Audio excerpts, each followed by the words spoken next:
The opinions expressed of this show are for entertainment purposes and should not be misconstrued or interpreted as fact. If you have a gambling problem, call 1-800-522-4700.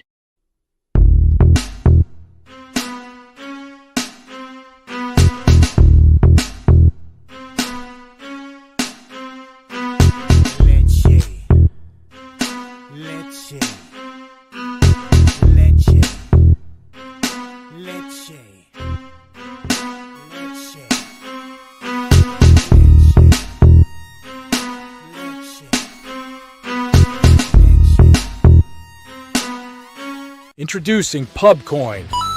Pubcoin is the rewards program for pub sports contributors. Regular chat contributors share their play of the day, POD, in the YouTube chat, including the phrase POD in their message. At the end of the week, the amount of units earned are converted into Pubcoins. Pubcoin can be used as reward points for prizes, shop discounts, and contests. Hey, what's going on, y'all? It's Mills here, Pub Sports Radio. Do you guys want to challenge the personalities here at Pub Sports Radio? Do you guys think you're better than them at entering in your MMA predictions and picks? Would you want to get paid for it? $100? Here's how you do it, man. You sign up right here at the link below. It's just this easy. PubSportsRadio.com. Enter your email. Pick your weekly picks. That's it. Oh, and you get bonus points if you can predict how they're going to win in what round. Every single week, a new winner's getting crowned. So every Saturday on Pub Sports Radio. So come on and check us out. You can win $100 just for signing up. Only thing you need to do is see if you can beat us here at Pub Sports Radio by entering your UFC predictions and picks weekly. Do it. I dare you. See you guys soon.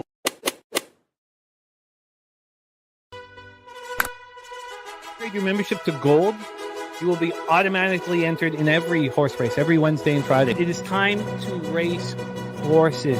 We are racing camels today. Shout out to the Gold members. We're racing in San Antonio immediately here. And we're off. 2 minutes, 74 canals on this racetrack. It's wide.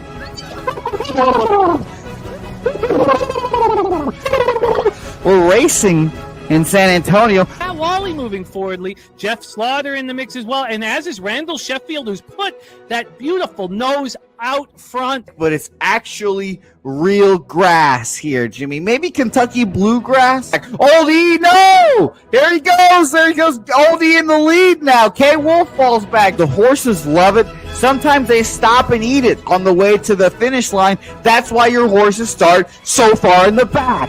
Oh, look at Nussflush Allen bursting out here. J-Dub in the mix. Rude Boy up here as well. Jimmy, take it away. There's Oldie. Oldie is moving to the front. We are past the halfway mark in our 2 mile. And there's Ricky Levy. Oh my goodness, he's in the mix here. Jimmy, take it home. This is our first dog race ever. 19 seconds left in the horse race here. It's Fernando Mendoza trying to find the wire. 14 seconds left. Can Fernando Mendoza take this home? Here comes Kenny Can. Kenny Can wants a piece of the pie. Put his schnoz up front. Ricky Bobby, 9 seconds left. Can Donut Silks make a run? Can Res Mall make a run to be $50? You son of a bitch!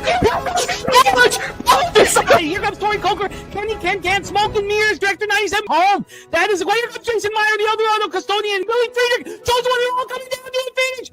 Coin!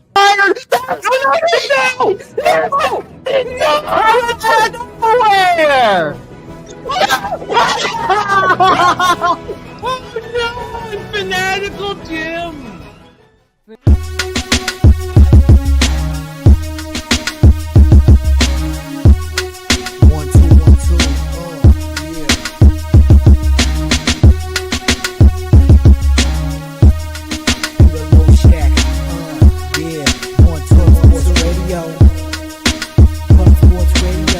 From the corporate Peter Low Shack, legendary sports handicapper, more dapper than a dom. By the young phenom, known as Jimmy, who declared one day that the bag was here to stay. Information like a PSA, what we all PSR Pub Sports Radio Bizarre is a man named Slaughter, and he flipped the script. No competition in this they quit the trip. But we say we be pubbing, better with the bag and you love it. We want it top 10, we above it. Let's check.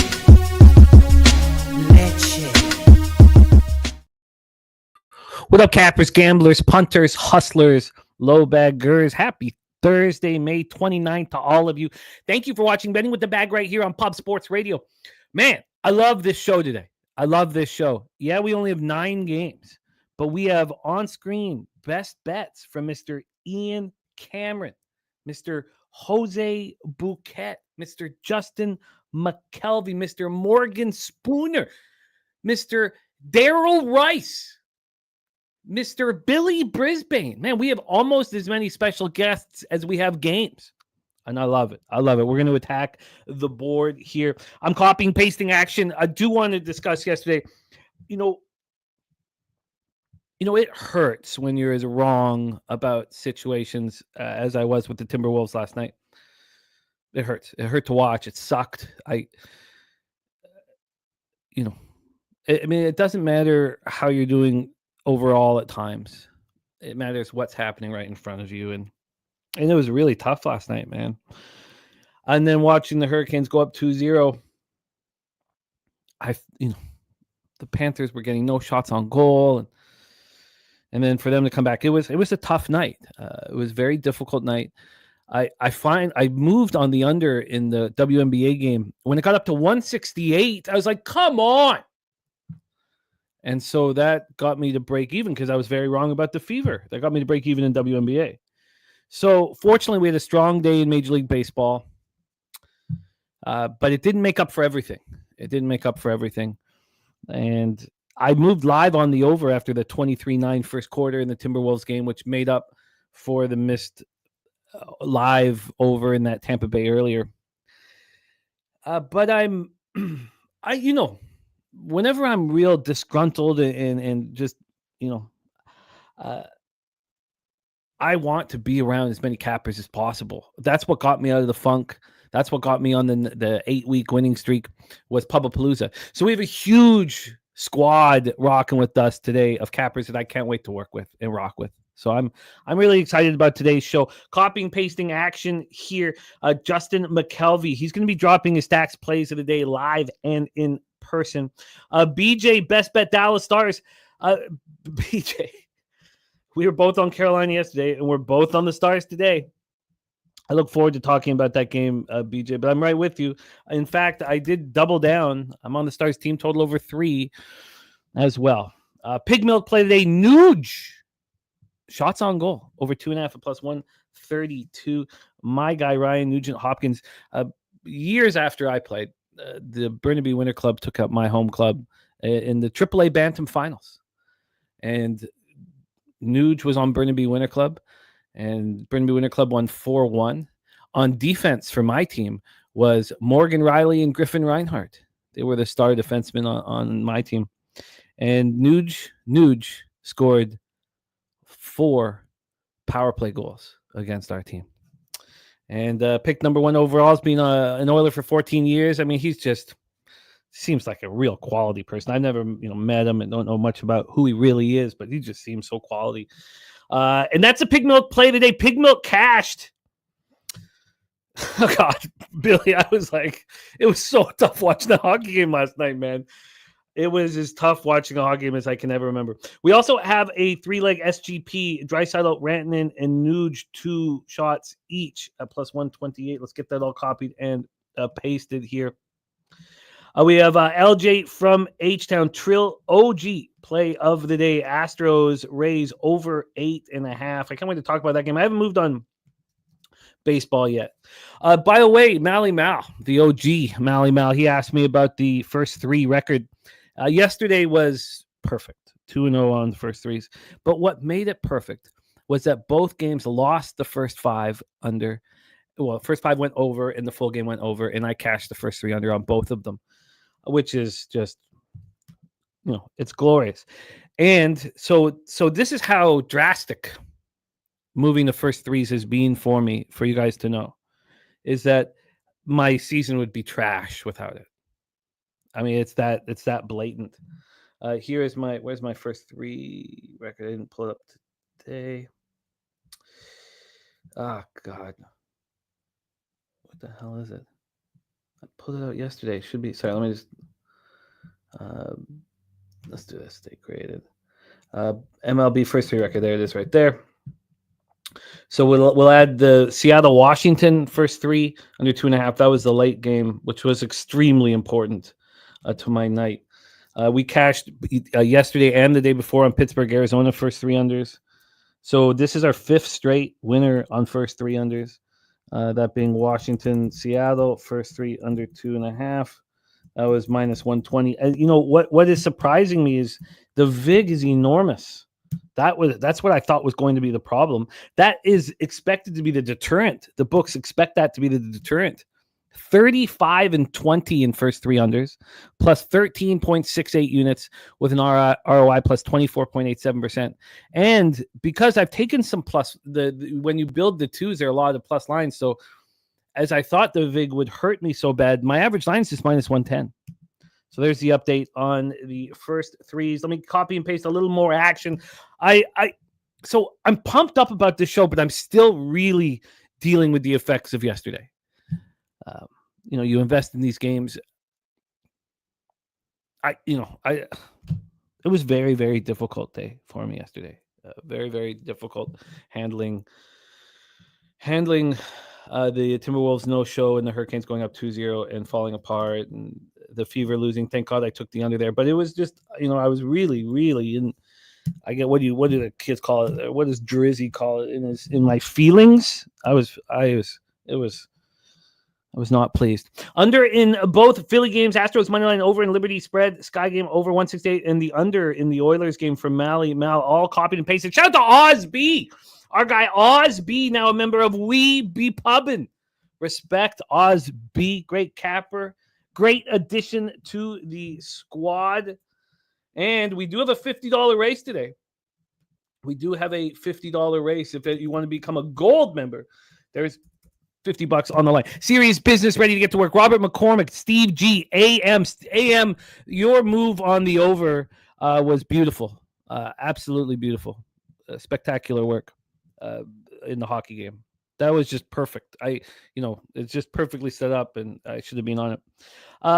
AM 9 Legacy Pacers moneyline, Rays moneyline, A's first 5-team total over in Washington, and the Nationals moneyline. Rob Free, very easy for him to be on the Thunder. Great work, Rob. I'm glad that you got that cash, and it was so easy for you. Kong's Clips in the house. I did talk you off Florida. You probably felt good about it for the first half of the game. Mally Mouse says Wolves never had a chance. Dougie Weiss says still seething about how the Dodgers get out. That'll happen. I'm still dealing with all this anger as well. Steve G said cash Florida future need a miracle for the Dallas future. Yes, I do not expect them to come back from 3, but you need to win 1 to get 3. Ken Mizrahi, Kong's Clips blessing our action. Let's get Kong blessing our action. Let's get a clip of Kong's Clips to get us rolling on today's huge show. A cavalcade of great cappers will be rocking with me on screen here today. Shout out to our guy Kong, blessing our action, getting us started.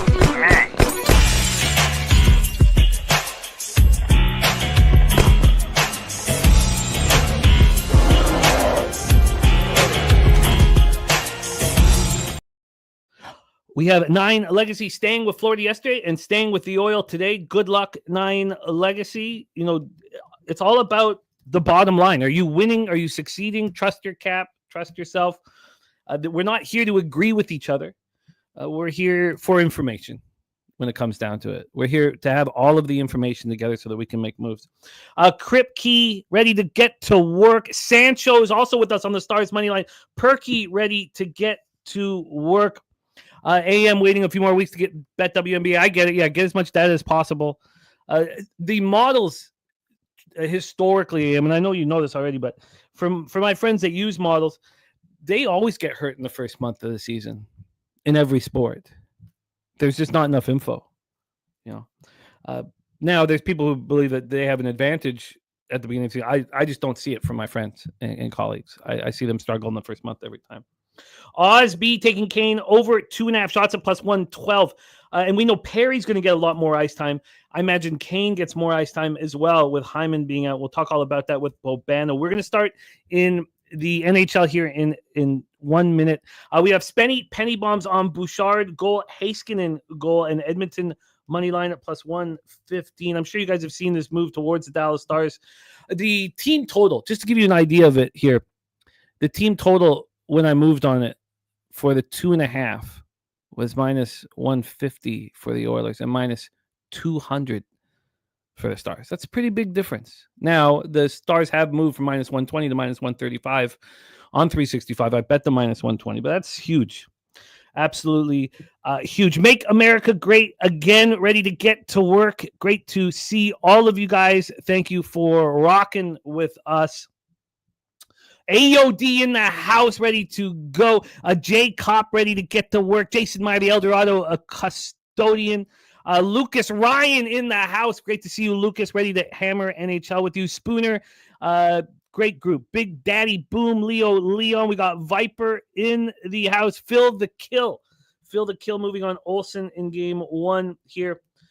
So let's get this up and Adam. And then let's get to work here. Thank you guys for joining us. Gorky ready to attack the board. And it is time to do just that. So let's get to work here. Bobano will be joining us shortly. But in the meantime, let me set up this huge game in the National Hockey League. Took the L last night. I can't get to that 20 unit threshold here. I mean, I know that I guess I could screw that up. I guess if I lost both bets tonight, and I haven't put in my, I'll save my cup and conference futures probably till the end of the season. We already did all the regular season futures, but then I guess I could screw this up and not be at 20 units. There's Jerry Davis here in the house. Jerry Davis says, I think some people just like to be contrarian just to be contrarian. I'm not sure. If people do that, we know that doesn't work in the long run. Maybe. There's been a couple times in the past where I've thought cappers were doing it just to be contrarian. We know that doesn't. We know you need to have correlated action here. Let's get to work. Textiles in the house. Sancho on Stars money line. The Nuke Worker on the Oilers money line. And let's roll here. West Final Game 5. Edmonton leading the series 3-2-1. Oilers 48-29-5, 23-16-2 on the road. Stars 50-26-6, 28-10-3 at home in the regular season. We're in American Airlines Center in Dallas, Texas. There's Wine Time Sports in the house. Billy Friedrich says 22% of all my bets are spite bets. My spite ROI is very high. Spite does work. It does work very, very well. Spite seems to be spectacular for me for whatever reason. I don't know why. But I have no spite action here. Stuart Skinner going up against Jake Ottinger. Skinner now has a better record in the playoffs. Goals against average, save percentage, shutouts, everything than Jake Ottinger. Who would have thought this would happen? Nasty Nate cashing with the Panthers. I'm glad that you did. AM is on the over 5.5 at minus 130. I completely get that look, although I am focusing my total on the Dallas Stars. Let's get this all set up here for us. Steve G, no side, under 6 and overtime sprinkle. I wonder if I kind of like the overtime look as well. But let's roll here. In the playoffs, the Oilers power play now at 29%, being very, very strong. Their penalty killing still being a problem at 66.7%, but the Dallas Stars have scored 2 goals in the last 3 games. So Stars power play 31.4%, penalty killing at 80.7%. And it is going to be very fun to break this game down. Let's bring on the star of Thursday shows here on Pub Sports Radio, the star of the Ice Guys, the star of the NBA OG show, and the star of the Hitting the Books YouTube channel. Please welcome from Canada's black and yellow steel town, Hamilton, Ontario. Please welcome Ian Cameron to the show. Bobano, how are you? Good. It's a light day, very light Thursday, but we'll see what we can do and find some edges. I love the card. So I'm going to have a ton of money invested, and I already do, and I haven't even got to MLB yet. Daniel Hernandez says, how big is the Hyman injury? We will discuss that right here. Let me set a table here. 355 teams have fallen behind 3-1 in the best-of-7 series in the Stanley Cup playoffs. Only 32 have come back to win the series, success rate of 9%, and I don't think it's happening here. Nasty Nate taking the Oilers today. That is most of the cappers are on the Oilers. I get it. They've outscored the Stars 13-2 the last 3 games. I get it. So 4-1 victory in Game 4 of the Western Conference Final at Rogers Place on Tuesday. Nuge and McDavid each had 2 assists. We already talked about Nuge because the pig milk play today from Billy Friedrich is Nugent Hopkins over 2.5 shots on goal. And I'm a huge fan of the Burnaby Winter Club native 14-year Oiler. He is the first Oilers player to get at least 9 points, 2 goals, 7 assists in the first 4 games of a conference final since Wayne Gretzky had 10 against the Detroit Red Wings, Stevie Yzerman, in 1988. He's the 7th player in NHL history to record multiple points in each of the first 4 games of the round before the final. Connor McDavid has recorded a multi-point performance in more than 50% of his postseason games. That's incredible. 45 out of 89 games, he's gone for multiple points. Draisaitl, Perry, Kapanen, and Henrique each scored. Stuart Skinner made 28 saves. Draisaitl became the 4th player in Oilers history to score at least 20 career power play goals, so he joins Gretzky, Curry, Glenn Anderson. Perry became the 5th player to score at least 60 career playoff goals. Ovechkin, Crosby, Malkin, Marchand. And when the game was on the line and Dallas had to step up, Edmonton outshot them 13-4 in the 3rd period. So a lot of you guys could be questioning why, Jacob on the Oilers, a lot of people on the Oilers. Why am I on the Stars? There's my man TC in the house, 2 cents, ready to get to work. Irish King, Edmonton money line, run it again. I took a lot of heat being on Carolina in Game 4. That cashed.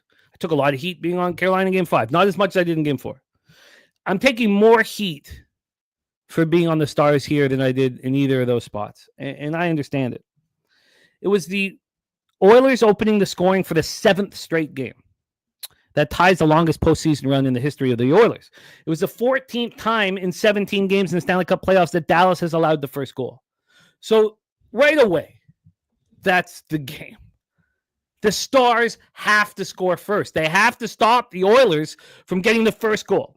The Stars have allowed the first goal in all 8 of their road games, in all 4 games in this series, but now they come home. Jason Robertson scored the lone goal. We've watched him get more confident. Ottinger made 29 saves for the Stars, and the Stars looked good in the first period. They had a 39-16 advantage in shot attempts in the first period. Now, there was a lot of misses here. A lot of misses. 2 goals is what they've scored in the last 3 games. This is a team that averaged 3.35 goals per game, tied with the Jets for 3rd in the National Hockey League. And I believe that they are a powder keg. And if I could go back to change my action, I would be on the -1 line and not the money line. Because I was on the money line, I decided the only way for me to double down was on the team total over 3. Dodonov has not scored in 14 games. He was scratched when Rupi Hintz came back. Ben has gone 14 games without a goal. Marchment has gone 12 games without a goal, but he did knock out Hyman for the rest of the playoffs. Wyatt Johnson, Rantanen have each have not scored in 7 games. Hintz has gone 6 games. And we talked about Wyatt Johnson's horrific plus-minus. It's sort of an archaic stat, but we did discuss that yesterday. So Ben, Dodonov, Marchment, Duchesne have 1 goal in the playoffs. Tyler Seguin had 2 goals and an assist in Game 1, but has not collected a point since. So part of the issue is Stuart Skinner. Past 3 games, 1.76 goals against, average 939 save percentage, shutout. He's so confident. And the Stars are not good. They've been bad on the road, but now we come home where they're 7-2. Now, again, when the game was on the line, we talked about what the Stars did in the first period with shot attempts. The Oilers had a 21-17 advantage in shot attempts in the second period and the 16-11 in the third. Now we have Hyman out for what we assume and expect is the rest of the Stanley Cup playoffs, although there's a hint that he could come back late in the Stanley Cup final. He had surgery yesterday. Hyman leads the playoffs with 111 hits. He's fifth in the Oilers with 11 points in 15 games. He scored 54 goals last season and 16 in the playoffs. Short-term scenario, Jeff Skinner inserted into the lineup. In Hyman's place. Arvidsson's already come in for Connor Brown. Zach Hyman and Connor Brown are huge pieces of the depth and the accountability, and they're just great hockey players. Any team would want those two guys on their team. Knobloch said Brown is out for Game 5. So the Stars power play went 3 for 4 in Game 1. It's gone 1-8 in the last 3 games. They have given up 4 goals on 11 shorthanded opportunities. But at home, they're 7-2. At home, their power play is at 42.9%. The Oilers have the worst penalty kill in the playoffs. And at home, their penalty kill is 85.7% efficiency. I think they're going to be shot out of a cannon tonight. Shot out of a cannon. And I'm willing to invest in it. Those of you who are going to stick with the Oilers, I get it. I'm not trying to talk you off of it. This is not that show. I'm just telling you that I'm on the Dallas Stars. I got in at -120. It was -135 last I checked. And I'm in on the Stars team total over. That is way, way more expensive than the Oilers. But now that they're at -135, that could be expected. Bobano, my friend, take it away. West Final, Game 5. Mr. Ian Cameron here live on Pub Sports Radio. Take it away. Yeah, this is a series I picked Dallas to win, and I've let go of the rope on the Dallas Stars. I don't think there's a way back for them in this series. I just think Edmonton's established themselves as better. They're finishing their chances. They're playing a phenomenal shutdown game, and they showed it in the third period of Game 4. You can't play a third period better than that when you're protecting a lead in the Stanley Cup playoffs. It was surgical. It was clinical. The fact that Dallas needed that game desperately to avoid a 3-1 series deficit, and they were the team outshot 13-4 in the third period of that game. Are you kidding? What a job by the Oilers. Skinner has been absolutely outstanding. And he hasn't waited around till games 4 through 7. He gave you an awesome Game 2. He gave you a terrific Game 3. And, of course, then we saw what he was able to do against Dallas in Game 4 as well. And you mentioned Dallas shot out of a cannon. I thought they were shot out of a cannon in Game 3, and it didn't matter. The Game 4, they were shot out of a cannon early. Great first period. What did they have to show for it? Down 1-0. I think it's over tonight. And I know Zach Hyman being out is a problem for the Edmonton. It's a problem against Florida. I don't know if it's a problem tonight or in the remainder of this series for how long it goes, but there is no question. We were talking about number 2 in hits in the playoffs the last 2 years, and of course, number 1 in goals the last 2 playoff seasons combined, Zach Hyman. So it's a huge loss, and you're gutted for the guy because of the fact that, he was supposed to be a big part of this. He was obviously on the team last year that got to the final and lost in Game 7. So, very, very difficult, obviously, in that regard. So they're going to miss him. You're right about Connor Brown. They're going to miss him too. A couple of absences. But it seems like it's been next man up mentality here for the Edmonton Oilers all playoffs. Arvidsson comes back as a solid game. Kapanen's been in the lineup now. He's been very good for this Edmonton team. So I think it's an uphill. Dallas has to get the first goal. That is 1,000% true. Without them getting the first goal, they're in trouble because Edmonton's been able to shut you down. Look at what they've shown in the play. Look what they did in Game 5 against Vegas too. It was just a terrific defensive effort from the team and from obviously Stuart Skinner.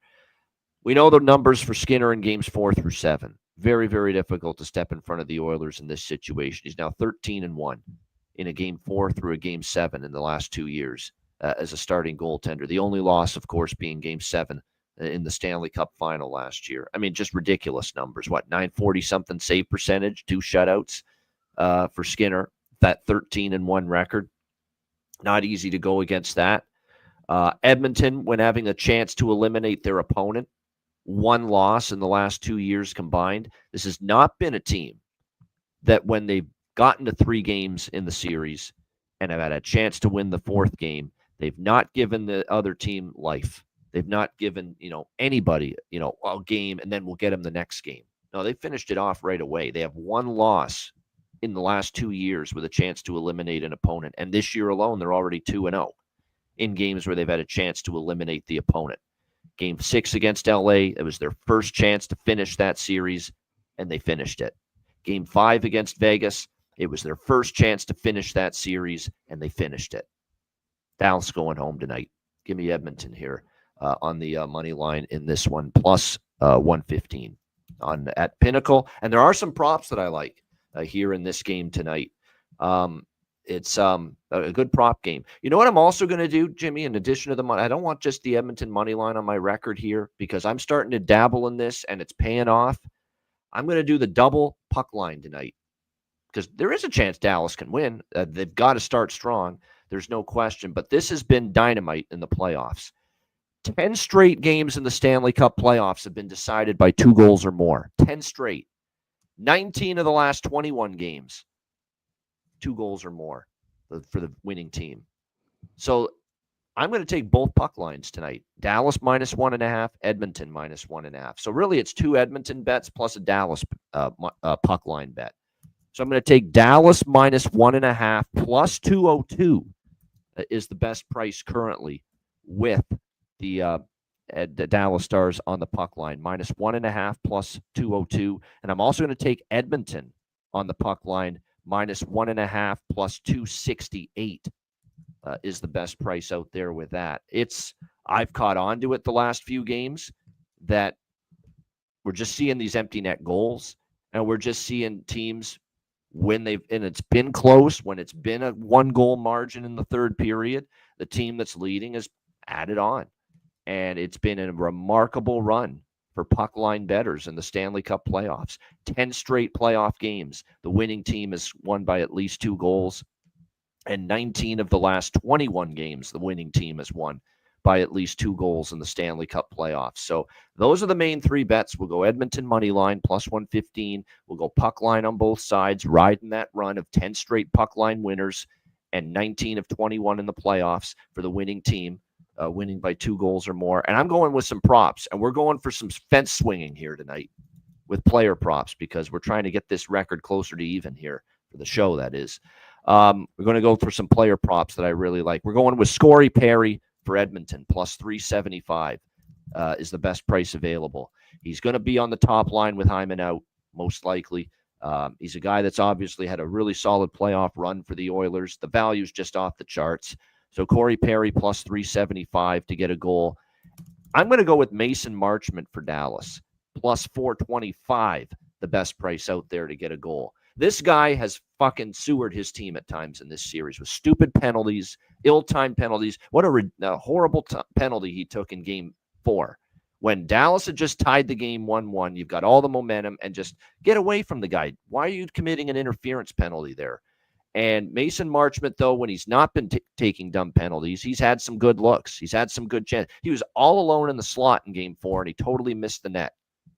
But if he keeps getting those kind of chances, you got to think eventually one is going to go in for him. And the value is really good for a guy that's actually been getting looks in this series offensively. So stay out of the box and put the puck in the freaking net, Mason Marchment. That's my message to you. So Mason Marchment, plus 425 goal prop. And I'm going to rock at minus 140, Jimmy, with Ryan Nugent-Hopkins just to get a point. I mean, how can you not? He's been absolutely outstanding. I know the price is not as good as it was earlier in the playoffs for the Ryan Nugent-Hopkins point prop, but minus 140 is absolutely still bettable and worthy of it with the playoffs he's had. And I think his offense will be very important now in a game like this with no Zach Hyman, no Connor Brown, to help out Connor McDavid and Leon Draisaitl, and he's just been remarkable in these playoffs. So we'll put that on the card as well. So there you go. It's going to be, and also, you know what? One more too, because I'm not passing up now that the total's dropped. I think now the pendulum swings a little bit. If Dallas gets blanked and Dallas cannot put the puck in the ocean again tonight in this game, then I'll tip my cap and say, well done, Edmonton. But I think Edmonton will score because I think Dallas defensively is wearing down as this series goes on. But I'm going to go with over 5.5 with this total now back in the 5.5 range for the first time, really actually for the first time in the series. Minus 130 with that over 5.5 at DraftKings. I will make that an official play. It's value in a game where I think Edmonton can score goals because I think Dallas, like I said, I think Dallas is wearing down a little bit at the defensive end of the ice. Like Edmonton's been able to generate glorious chance after glorious chance the last few games. And I'm not sure if Dallas is going to be able to shut that off. But on the flip side, Dallas is overdue for some puck luck. Like they had the chances, they had the looks in game 4. Skinner's been great. The Edmonton defense has been great. But you got to think maybe at home ice, the puck bounces a little bit in Dallas's favor as far as the puck finally going in for them. We'll see. And I just like that now that it's fallen to 5.5. We've had a couple of, games where, game 3 went over the total, all because of Edmonton in that 6-1 win. But obviously game 4 stayed under with, Dallas unable to find the back of the net. I think this is the game that we look for a little bit of a pendulum swing. And the one thing about this series, we haven't had 2 straight unders yet. We haven't had 2 straight overs yet. We had over in game 1, under in game 2, over in game 3, under in game 4. So the pattern's been flip-flop, zigzag theory, so to speak, as far as the total here in the Western Conference Finals. So with that in mind, we'll go with over 5.5 minus 130 as well. And I'm done. Great breakdown, Bobano. This is going to be a lot of fun. Bobano and I going heads up. Dallas wins. Please let it be by 2 goals. That's all I'll say. Oh, you put yourself in a situation where, if it goes the way I think it will go, you can still have, legit. Now you're going to need to hit at least one of those props. Yeah, Nuge point will be fine, but I'm tempted to go with third period over an empty net goal too, because this is an elimination game, and I always bet those. Do you want to add them?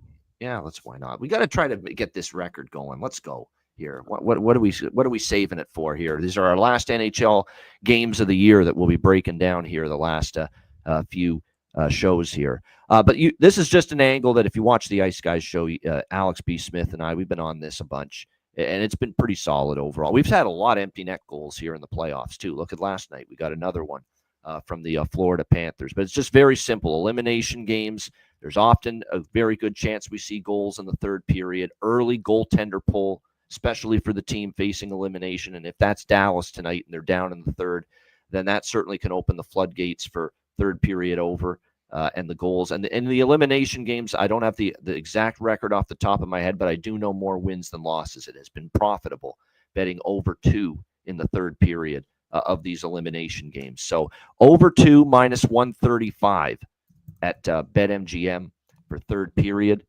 in this game. And I just want to see if the empty net goal has been posted, because some of these books have been slow to post that. No, BetMGM's got it already. So plus 110, BetMGM, Dallas, Edmonton, empty net goal. I love it. Bobano has hammered the board. Nate Dogg 420 is with Bobano and many others in the chat on the Edmonton Oilers. And Ron Crawford has joined my side with Justin McKelie, BJ, and others on the Dallas Stars. I have very dear friends of the Ice Guys show, tons of dear friends of the Ice Guys show that are big Dallas Stars fans. Believe it or not, I'm pulling for them, even though I bet Edmonton money line here. But like I said, it's imperative they start strong, and score first isn't start strong. They started strong in game 4. Yeah. They started strong in game 3, but they didn't have enough to show for. Peter DeBoer's right. It's a kick in the fucking nuts to have that first period in game 4 for the Dallas Stars. Chances. All the ozone time for the most part was Dallas in that first period of game 4. And to come out of it down 1-0, that sucks. It's a shitty feeling. You got to change that tonight. Got to get on the board first. Sancho rolling with me on the Stars. Newkirker with you on the Edmonton Oilers. This is going to be a lot of fun. I cannot wait. So in review, no first period over before someone asks me. No first period over for me. I just want the full game because I want the third period going for me in an elimination game. Makes sense. Makes sense. I'm on the Dallas Stars. I bet it yesterday, maybe I can't remember if it was yesterday or then must have been 2 nights ago, minus 120. And I bet the Stars team total over 3 this morning.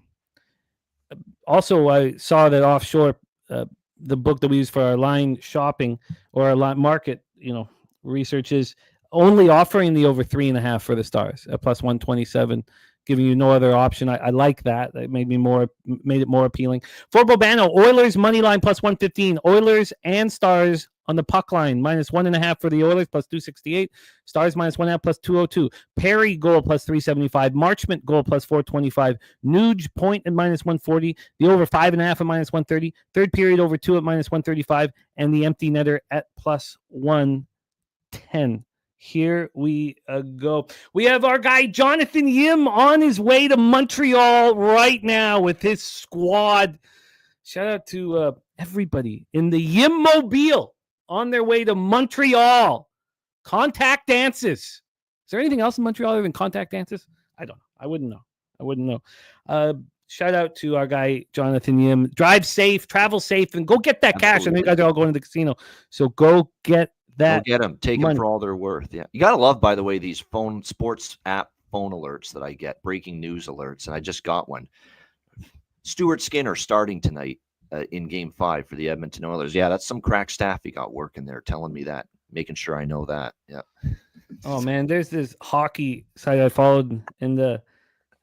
I don't even want to mention it because it's not very good, and they put out this thing about Bobby Orr, how great Bobby Orr was, and then they wrote on it he held the points record until Cale Makar beat him in 2023 for the most points ever. And see, I was like, who wrote this?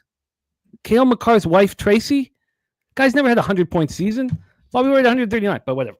Let's get into Major League Baseball. We have a whole bunch of great cappers ready to attack the board here. Bobano was sticking around and rolling with us. We have 21 more minutes of Bobano. We also have our star of Thursday MLB programming here. Please welcome the star of walk-off wagers, Mr. Morgan Spooner in the house. Spooner, what's happening, my man? How are you? I'm having a great Thursday today, Jimmy. Glad to get to share the screen with you and Ian. Always nice to see you. Shout out Ice Guys show and what you and Connor Mack are doing. That's great stuff. Speaking of hockey, if Morgan Spooner played hockey and he had an entrance song, like coming out on the ice entrance song or a goal song, it's got to be Spoon Man, Soundgarden. It's got to be. Yeah. Oh, that's his walk-up baseball song, Spoon right? Walking Man. up to the plate. Fucking Spoon Man for sure. My older brother loved hockey. He's a big Soundgarden guy. That's fun. Yeah. Let's also joining us. He was with us 2 weeks ago.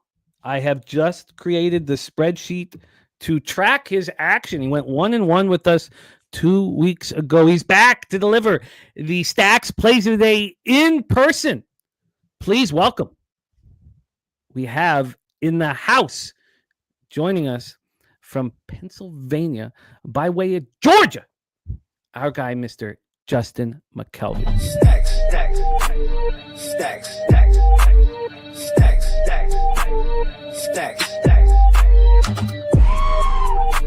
stacks, stacks, stacks, stacks, stacks.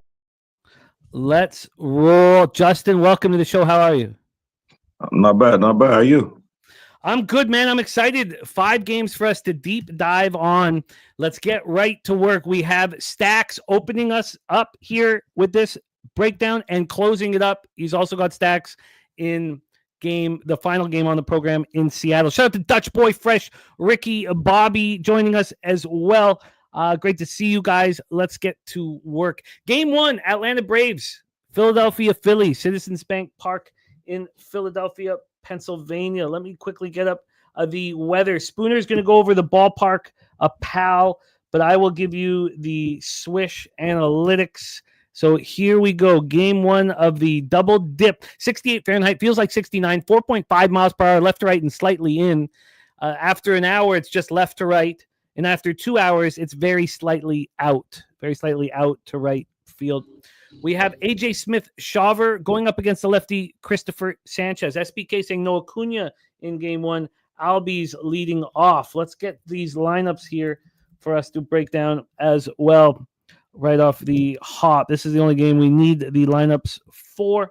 So let's see the confirmed lineups for game one of the double dip. This one pops off in 23 minutes. We have for the Braves, Albies, Riley, Ozuna, Olsen, Murphy, Eli White, Fairchild, Harris, and Williams. Turning the lineup over. For the Phillies, Stott, Turner, Schwarber, Bohm, Castellanos, Kepler, Sosa, Marsh, and Marchand. Turning the lineup over. We have AJ Smith-Shawver, the young phenom, coming off getting lit up and smoked in an extra inning win at Washington. 3 innings, 8 hits, 7 earned runs, 1 solitary strikeout and 3 walks. Being very strong this year other than that hiccup. 3.67 ERA, 1.42 whip. He's only allowed 3 home runs all season long. He didn't allow a home run when he got lit up by the Nats. On the road this year, he's had a tougher time. He's been much better at home. On the road, 23 innings. He's allowed 29 hits, 14 earned runs. Opponents hitting 305 against him. 24 Ks and 11 walks. It is righties that do damage to Smith-Shawver. 308. 869. So that is Turner, Bohm, Castellanos, Sosa, Marchand. So you could say that this is a weak group of right-handed bats. I mean, it's tough to say that the Philadelphia Phillies have weak right-handed bats, but this isn't a very strong group.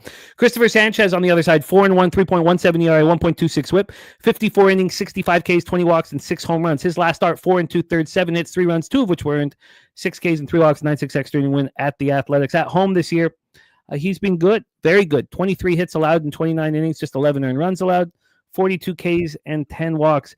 He has, though, allowed 5 home runs at home, just 1 on the road, 209 opponents batting average. And, of course, the left, well, he doesn't have reverse splits. We've seen so many of those this year. It is righties that get to him, 252, 741 here. Mr. Belvedere back in business with us, under 8 here, under 8. Braves versus lefties last 30 days, 218, 621 OPS. They've not been hitting them. Phillies versus righties, 267, 752. Braves bullpen has been excellent, and we expected it to be. They're now, in the last 30 days, 2.73 ERA, 1.24 whip. Phillies bullpen, 3.70, 1.20 whip. Chosen one on the first 3 under here. I'm going to be copying and pasting the action from the cappers in the chat, but let's get started with the Stacks play of the day from Mr. McKelvey. Braves, Phillies, take it away. Yeah, Stacks play of the day number 1. I thought this was easy. I know everybody going to think it's a homer, but it's really not. I could back it up. I'm on the Atlanta Braves game 1. Team total over 3.5 minus 115. If you look at Olsen's numbers, if you look at can't take a Acuna, but Olsen, Riley, and Albies, all numbers, they all got good numbers against Sanchez. I'm just asking them to get 4 runs. That Stacks play day number 1. I think they're gonna win the game, and I bet them to win the game. That's a homer pick, the money line, but the over 3.5, not a homer pick. Not at all. I love it. I just told Jermaine, J-Main 34, don't bet it. I think you should buy out of it. There's no way in hell we don't get 4 runs. I'm going to sit on the screen and tell you there's no way in hell we don't get 4 runs. And we're going to be live, so let's have it. Stacks play of the day is in. Number 1, Braves team total over 3.5. Mr. Morgan Spooner, Braves Phillies game 1. Take it away.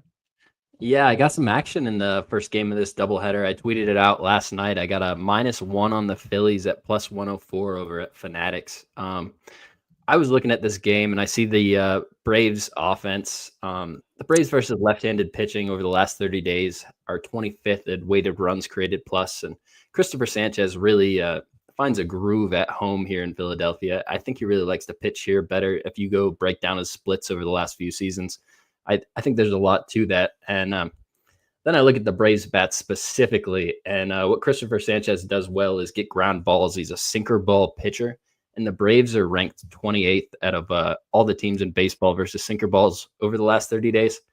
I think this is a really good matchup for Christopher Sanchez to be able to get through this lineup. I hear Stacks not trying to go anything against him, but just the way I broke it down, I'm not a big Smith-Shawver guy.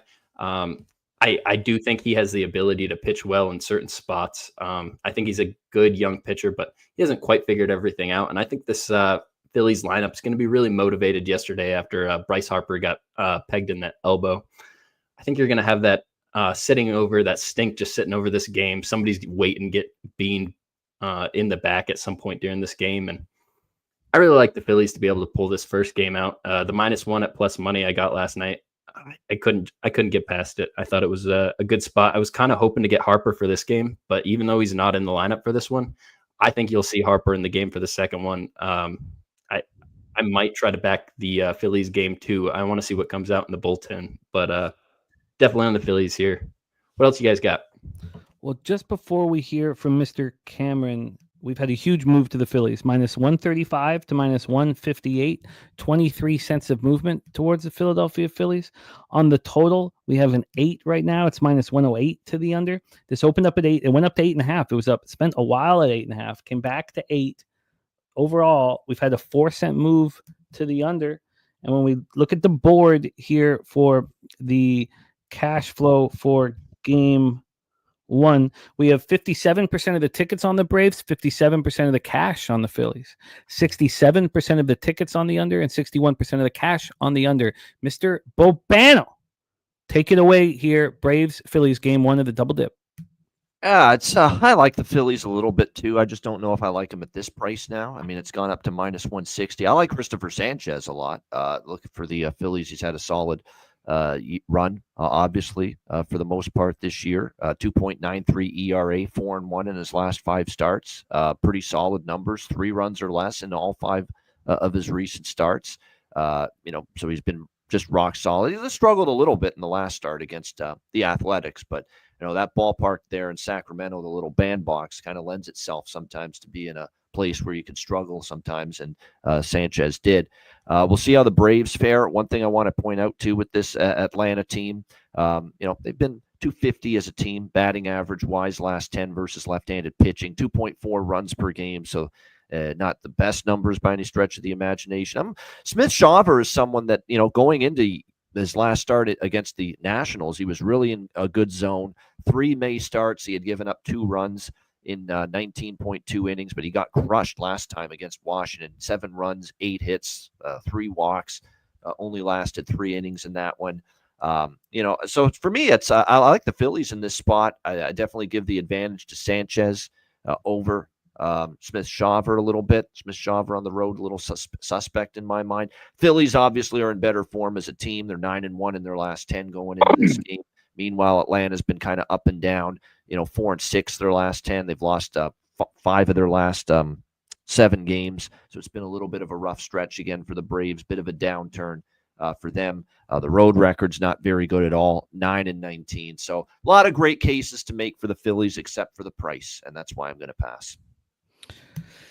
Yeah, I get it. I had some interest in the first 3 under. I'm not going to move on it. We have a lot of action here from cappers in the chat. Jerry Davis saying the movement is because Acuna is sitting in game 1. Fernando Mendoza on the first 5 under 4.5. Spooner on the Phillies -1. TJ on the Phillies -1. Line time on the under. And Stacks play of the day is the Braves team total over 3.5. Real quick, Jim. Yeah. And to go with the piggyback, just a tiny bit of pushback, because I want people to know this is not a homer bet. I know we really don't hit lefties. My whole thing about the stacks is the numbers against Sanchez specifically. Whether we're hitting lefties or not, we know Sanchez. We hit Sanchez. Our big bats hit Sanchez. There's some truth to that. Yep. So, and 5-4 Phillies, I'm cool with that. I just need the Braves to get 4 runs. Now, I do got the money line, but that was a homer bet. I bet both money lines. Braves plus money, give it to me. But that's a homer bet. But over 3.5 with Sanchez, there's no way in hell we don't get 4. I'm going to sit here and tell you, there's no way in hell we don't get 4 runs today. Game 10 1. 10 runs for Atlanta in 15.2 innings against Sanchez. In 15.2 career innings against Atlanta, Atlanta scored 10 runs. So there's truth to that. They've had some success against Christopher Sanchez in the past. If they score 4 and lose, I'm okay. Yeah. No, I can understand everybody's action. And when I can understand every angle, whether it be the over or the under, whether it be the Braves or the Phillies. When I can make an argument for every single angle, I'm going to stay off of That's when Jimmy makes the argument for PASS. Yeah. Hey, Jimmy, jump in. Real quick on that game before the end of it. In Philadelphia here, obviously they're still dealing with some weather. The rain is going to be more prevalent earlier in the day and go away as the day goes on. Ballpark Pal has this at plus 8% runs overall and plus 15% home runs for that game. So that's where they expect it to come, just a little bit of that added wind effect. But the weather, I expect to be a lot better in the second game than the first game. I'm not going to make it official, but I did bet it because of his numbers. I'm on Matt Olson, RBI plus 190. Yeah. No, I didn't get a chance to put it in the chat and the game getting ready to start. So I am on it, but I ain't making it official. And DC Capper on the over 8.5, looking at plus money there. Stacks will be returning with for us here for Stacks Play Today number 2, which is in just 3 short games. We'll have him back in business. Great having you here, Justin, my man. Good to see you, Justin. Appreciate you tuning into me and Connor Mack too. Yeah, absolutely. Oh, yeah. I don't miss the show. I know. Appreciate it, my friend. Good luck. You too. Respect, Justin. All right, we roll into game 2 of the double dip here, and then we will hear Bobano's if he's moving on any of the other 3 games. But Spooner, you already set the table here for us, but let's touch on it a little more. I'll let you talk a little more about the weather difference because it gets quite a bit warmer. And I remember I told you 2 hours into game 1, it starts blowing out slightly. It continues to do that. Here by 2 hours into the night game, it's blowing out straight out to right center, but it's light, just 2.7 miles per hour here. We have Chris Sale going up against Zach Wheeler. This is pictures out of my wildest dreams, man. I'm looking forward to. I love when these guys go up against each other, when the old vets go up against each other.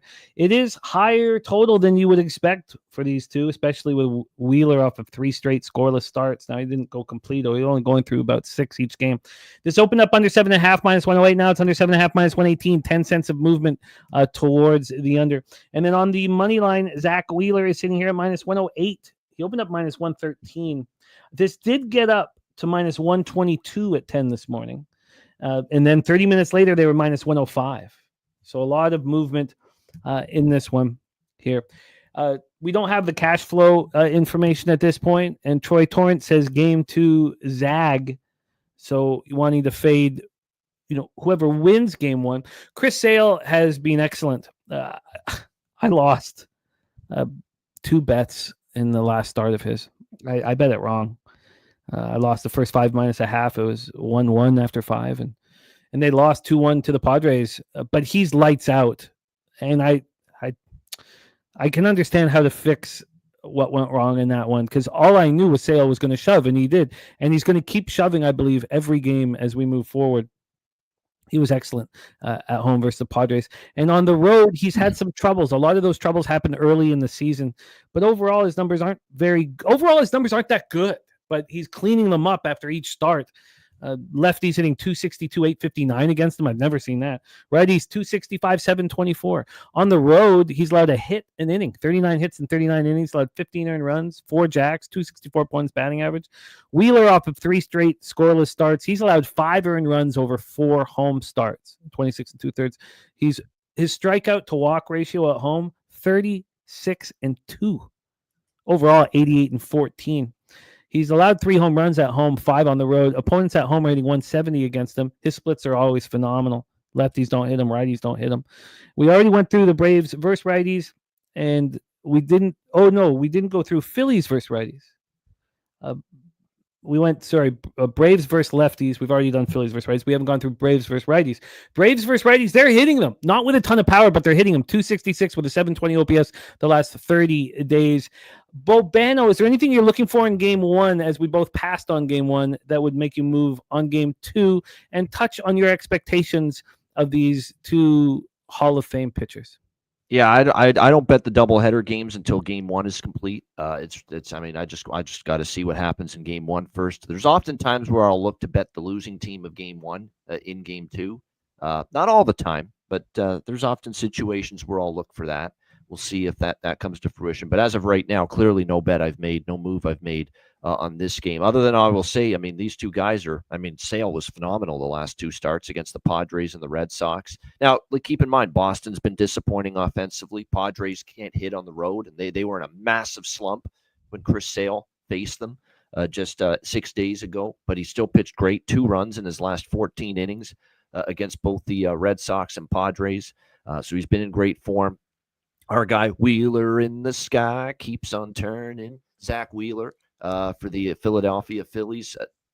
3 straight starts where he hasn't given up a run. I mean, doesn't get much better than that. I mean, the only thing I can think of off the top of my head is I wouldn't be betting an over in this game. And I know Morgan said the weather might be a little bit better for a little bit more hitter friendly in the second game. But with these two pitchers on the mound, it's not one I'll be running to the window to look for runs in bunches. That's for sure. So no bet as of now, but maybe a lean to the under at the moment. Yeah, it's a fishy number at 7.5, and Morgan touched on the weather being part of it. Morgan, take it away, my man. The floor is yours.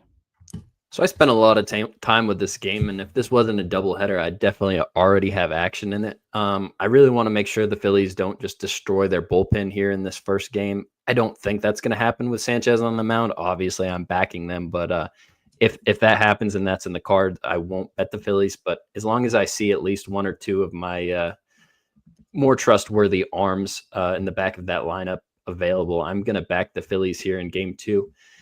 It comes down to me, you look at Chris Sale, obviously he's having a great season. 1 earned versus the Padres in 7, 1 earned versus the Red Sox in 7. Great games. Like, you can't find a bad game going all the way back until the last time he played the Phillies. And the last time he played the Phillies, he gave up 5 runs, 9 hits in 4 2/3. And that's living in his mind. Chris Sale's a really good pitcher. He doesn't want to do that twice in a row. But you look at Zach Wheeler, and this guy's just rolling. I see Wheeler, a really good pitcher. I look at Braves versus bullpen. Last 30 days, they're 30th in baseball. Last 14 days, 26th. Like, this isn't a team that's getting to the bullpens. Like, when you get an arm in that has the scouting report for these guys from the guy's mouth 20 seconds beforehand, you're able to get these Braves guys out. I fully expect to see Acuna in the lineup for game 2. I think they pulled him out of that lineup to make sure he's not the guy that gets beamed in game 1. And I kind of think we're going to see Harper in this game too. So I think this is going to be just like the best game of the day. Chris Sale, Zach Wheeler. I really lean Phillies. I see a -110 I can get on a couple of my books. I don't think you need to move on this that early, but if you see bullpen pieces start to come out for the Phillies, you can just cross it off and don't use it. But if Chris Sanchez goes 6 or 7, I think this is just going to be live to bet at that point. And that's what I will end up doing. Really like this Phillies lineup, even without Harper in it. I know it's a bunch of guys you don't really like, but it's that whole step up mentality when your best player's out. They just peg Harper in the arm. Like I said, I expect him to come back in the second game, and I think they just rally around their guy there, and I think it'll be a fun baseball game to watch, and I think the Phillies find a way to win it. I cannot wait. By the way, I told you guys that, that the first 3 unders have saved my season. I'm 35-20, plus 13.68 units. The under 2s that I would build for a situation like this, which I don't, it's fishy to me. I'm 11-7 on the under 2s. Not quite as good. I pushed a few of the under 2s here, but this would be a spot with Sale, Wheeler, generally speaking, that I would feel like I would be forced to bet under 1.5. The first 3, I'm getting under 2 at even money. It's kind of fishy. I can understand AM on the over. It's kind of fishy. Nathan Cerna looking at the double nerfies. I want to also see what happens in game 1, but the whole thing is kind of. I know they have so much history against Wheeler, and the Braves have at times got to him, and recently have got to him. But he looks phenomenal right now. Von Polo on the over. we will talk about this more. And Perky saying Game 1 Sanchez going to get pushed around. We have run out of time with our guy Ian Cameron. He is Ice Guys popping off here shortly. Ian, we have A's, Jays next, Rays, Astros, and then we close the MLB card with Nationals, Mariners. Are these any spots that you are moving on and want to make official for our record keeping? So I've been on the Blue Jays team total under every game all week. Every game all week. They can't hit a fucking lick right now, this baseball team. And even the games they won against Texas, they scored 2 runs. And the team total still, think about it, the team total still cashed under in 2 of the games they won against Texas, which speaks to Texas's lineup too. They're terrible right now as well. So I'm leaning that way. I haven't moved on it yet. I'm not making it official. I'm just saying that I've got it on the radar. Blue Jays team total under 3.5 tonight against the A's. We'll see how it goes with Lopez, the lefty, but you're coming off a road trip, back home. I could see them being sluggish again. The only problem is the A's bullpen is a bit of an issue. It's pretty bad. So I haven't moved on that just yet. We saw what happened yesterday against Houston with that A's bullpen, giving up the late runs there. So I'm not moving on that, just saying I'm a lean there. With Boz and Gusto, Tampa and Houston, that could be an over I've got my eye on. I will give you one official play for sure, and that is over 7.5 with Washington and Seattle. I think that's definitely an over game. I'm not a Hancock guy at all. Emerson Hancock, there's nothing I see out of him that's overly impressive. 5.95 ERA on the season. Worse, believe it or not. On top of all these Seattle pitchers, Kirby, Gilbert, you name it, go on down the list that have year after year. Woo, go on down the list. All these guys that have pitched better at home than they have on the road for this team. It's kind of the other way for Hancock. He's not pitched well in Seattle. He's actually pitched really poorly in Seattle. 6 runs against Detroit early in the season.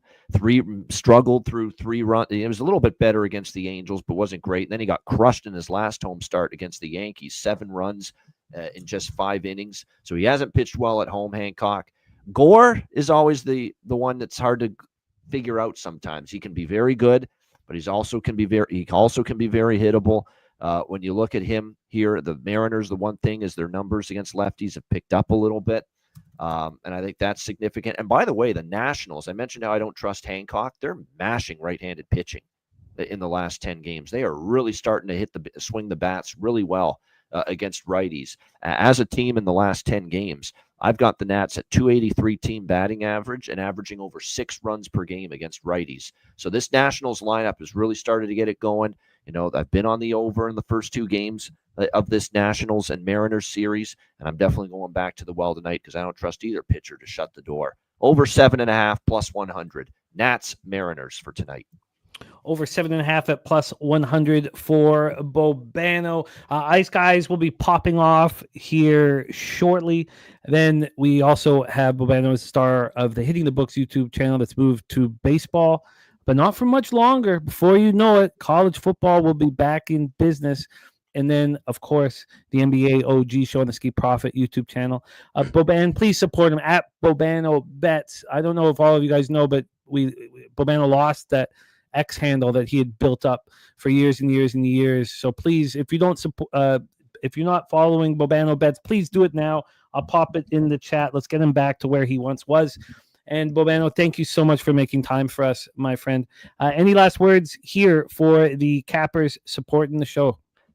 No, other than let's have a great Thursday. I know it's a short MLB slate. We've only got the one NHL, one NBA game. WNBA, though, for those of you that handicap it as well. So let's enjoy it. We got CFL next Thursday, my next appearance on the Betting with the Bag show. Can you believe it? Week 1 Canadian Football League next Thursday. Looking forward to that. So enjoy the Thursday, everybody, and we'll see you again next week. There he is, Mr. Ian Cameron. We'll have Mr. Bouquett joining us shortly. We also, for NBA, have a 3-headed monster. I will be joined by not only Darryl Rice, but also Billy Brisbane. And then Brizzy and I will attack WNBA as well. All right, let's roll my man Spooner onto our next spot on the board, the aforementioned Toronto Blue Jays game. That's as tough of a travel spot as we see out of these guys coming back from Texas last night, having to go through customs. I was a little surprised that they were scheduled today. Jacob Lopez going up against Jose Barrios here at the Rogers Center in Toronto, Ontario. Roof will be closed. Lopez has been given the opportunity to start here. AM on the over 8.5. Lopez 0-2, 2.57 ERA, 1.57 WHIP. He's only thrown 14 innings, and the bulk of them have come at home, where he's been very good. On the road, he struggled a little bit. He's coming off 4-3 loss at home versus the Phillies, where he was excellent. Just allowed the solo shot. On the road, though, he's throwing 5 1/3 innings this year. He's allowed 10 hits, 5 runs, 3 of which were earned, 5 Ks, 4 walks. But this is the lineup you want to face. The Toronto Blue Jays are doing nothing here. I made the terrible blunder of taking the over. Yes, I went 5-3 plus a little over 2 units yesterday, but thankfully I was on the Blue Jays plus 118 because the over was abysmal. Lefties are hitting 300, 862 against them. Again, the sample size is so small. I'm not sure how much emphasis we should put into that. But this is a team that has very few left-handed hitters. Varsho is a lefty, and then Santander is a switch. I do not think this expected lineup is what we're going to bring to the table. I do think that Lopez historically does get touched up by lefties here. So, here we go. TJ says, does anyone actually know the process these guys go through on this travel? It has to be simpler than what the average person deals with in customs. Yeah, it is simpler. It is, but the relations right now between the two countries have never been, worse. It is a little trickier, supposedly, than it was last season, for instance. But yeah, it's just the customs isn't that big of a deal. The basketball players complain about it a lot more than the baseball players. I mean, maybe I don't need to mention it. Rod Zawacki says, bet over the total in Toronto games when playing against a bad team. Winning percentage 38% to 46%. The overs record during the 2025 season 7-0. Troy Torrance says, you back the Jays in the first game of a home-to-home series. You fade them in the first game of a road-to-home series. We have Barrios on the other side. 1-2, 4.22 ERA, 1.36 WHIP. His last start, quality start in a 3-1 loss at the Rays. 6 innings, 3 earned runs, 3 Ks, 1 walk. At home this year, he struggled. A lot of that is that opening day start. He got crushed. But 34 2/3, 37 hits, 20 earned runs, 32 Ks, 14 walks, 5 homers, 276 opponents batting average. Oh no, it's all good, TJ. It's just it all depends when they go through. When would they have gone through last night? At 1 a.m? I mean, we all of us who try to go across the. I mean, you hope that it's staffed appropriately. Not taking a. I mean, it's just it's. But I get it. No, and I didn't take any offense at all here. A's versus righties 254, 737 OPS last 30 days. Jays versus lefties is 211, 600. The A's bullpen last 30 days is the highest number I've ever written. Ever. I've never written the number this high before. 8.29 ERA with a 1.81 WHIP. Blue Jays bullpen over the last 30 days has a WHIP of 1. They're rolling right now. Absolutely rolling. So let's take a look at the line history and get this up. The roof will be closed. We have the Jays right now minus 155. Minus 155. They opened up at minus 145. Watching them play, I don't know how anyone can back them. They need to play perfect baseball or you're going to lose your bet. They can play perfect baseball on the field. They're capable of doing that. This total opened up at 8.5. It dropped down to 8 a couple times. It's back at 8.5. And we've had 17 cents of movement towards the over. Judging from the board here, we have for the Jays 80% of the tickets and 87% of cash on the under. 56% of tickets and 82% of cash on the A's. Spooner, take it away, my friend. I'm all ears. Yeah, so I had this game circled for a little bit. I was looking at the travel spot for both of these teams. You mentioned that the Blue Jays, that's just so tough coming in from Texas. Do you know the Athletics played yesterday, Jimmy? They had to play Houston, also in Texas. So, good point. Of course. That's two teams with really rough travel spots. And I look at Jose Barrios, and he's a pitcher I don't necessarily look for spots to back, but I think he has all the stuff to be able to put together a good 5-6 inning start any time he goes out there. And home versus an Athletics lineup having to travel like that, I think that's a good spot for him. So then I look at Jacob Lopez, and that's got to be the X factor for a lot of people looking at this game. They're like, who's Jacob Lopez? You look at his numbers this year, you see a bunch of small innings and just that 1 7-inning start. He's only started 2 games this year. They traded for this guy in the offseason with the hope that he would come into the rotation and be somebody they could count on in the 4 or 5 spot. And, he went out there 7 innings versus the Phillies. You mentioned that solo shot. It came on the first pitch of the game. He gave up a solo shot in the first pitch of the game, then went 7 innings versus the Phillies, pitch for pitch with Zach Wheeler, who's probably the best pitcher in baseball this year if you just look at what he's doing over the last few starts. And I think that's really impressive stuff. Jacob Lopez earned this start. They traded for him, like I said. He's had to pitch in the PCL, a terrible spot to pitch, and he's shown the ability to get there. It's not overpowering stuff he has, but he's a 4-pitch guy, and he's really just analytical. He knows these guys inside and outside. You could tell watching the Phillies lineup that he sat there with a scouting report for a long time, and listening to the post-game interview with Jacob Lopez just gave me a lot of confidence to back this guy. They asked him if this is the biggest game of his career, best game of his career. And he said, no, it's just another game kind of thing. I want to go out there, try to repeat my performance next time, keep this spot in the rotation. I don't think this moment's too big for him. I think this Blue Jays lineup is struggling. And that's why I went with this first 5 under 4.5. These 2 pitchers I trust. Jimmy, like you said, that Athletics bullpen, I can't trust it. Athletics are on a 13 of 14 game skid where they've lost. And that's not because of their starting pitching. They've been in a lot of those games that they've lost. But that bullpen's just giving it away. And I think Lopez can keep the Blue Jays under a few runs, and I think Berrios can too. I wouldn't be surprised to see this be a 1-1, 2-1 game after 5, and I easily cash this. I'm excited about this spot. When I first was breaking it down, I was looking at alternates on the board, and I went to Caesars, and I pulled up an alternate 9 on this that I only had to pay $124 for, and I tried to bet it, and it wouldn't let me bet it, and I was so frustrated for the next hour. And then right before I went to bed, I ended up moving on this first 5 instead, so I could just eliminate that pen. It makes sense. It just doesn't. What I need, Spooner. And this is for me to keep things clean. I need everything to correlate, and the market doesn't make sense. And there are cappers out there that can trust their X's and O's. I'm not one of them.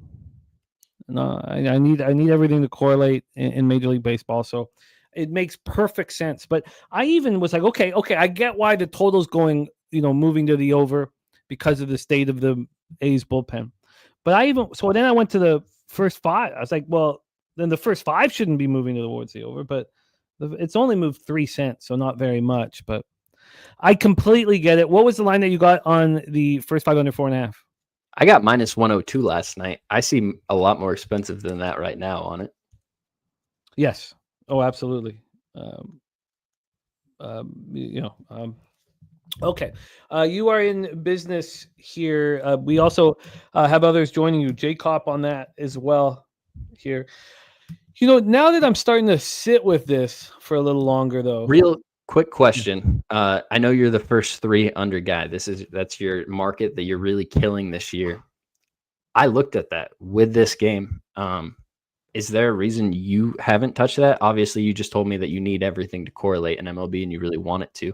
What's the thing that's not correlating on that first 3 under? Because these are the kind of pitchers that I would circle for you that people don't really have the highest esteem for. That's true. That's true. It's just the market not being at a standstill with money on the over. That's what's been working so well. The Kirby, the Washington Seattle first 3 under, the weather was not fully correlating, but everything else with the numbers, everybody on the over. Kirby had looked terrible in that first start. You had the Nats vet on the mound who is, I can't believe the name's mistaking me right now. It's the fucking 85-mile-an-hour pitcher, but he was sitting there with a 5.5. That's the wheelhouse of the first 3 under. Okay. And the first look at Jacob Lopez is not pedestrian, even though we kind of know that he's got a lot to prove that he's not a pedestrian. The first look isn't. One earned run at home versus the Phillies in that last start. And that was the travel day too, with the Phillies on the long win streak and traveling. Trevor Williams, thank you, Coin. So it's just that. It's just not enough. I like it, but it's not going to be enough for me to pull the trigger. We have Spooner here on the first 5 under 4.5. Let's roll into our next game, Morgan, and we have our co-host here on Betting with the Bag, our producer and the star of Say Hey Plays, ready to jump on with us here. And I would like to stick on this game for a second longer here, but without further ado, please welcome our guy, Mr. Jose Bouquett, to the show. Jose, how are you? I'm gonna give me a. Yeah, get the mic. All right, there we go. I'm doing all right. Can't complain. The record was shitty. I went 1-3 yesterday. It was a little frustrating, especially because I accidentally doubled up. So, but let's get it. We're excited for today. I am as well. In saying all of this, I'm starting to feel like I understand why the Jays are this price. When Spooner is there's so many variables in a baseball game or in any event that you're trying to handicap, and for whatever reason I wasn't thinking about the Athletics being in the exact same travel situation in Toronto, and it would be a little less comfortable because Toronto's used to it. TJ says, shouldn't market bettors be on the over here? Yes, they should. That's why I can't move on the first 3 under. Although I get it from the X's O's. But why would the Jays not be worth this price?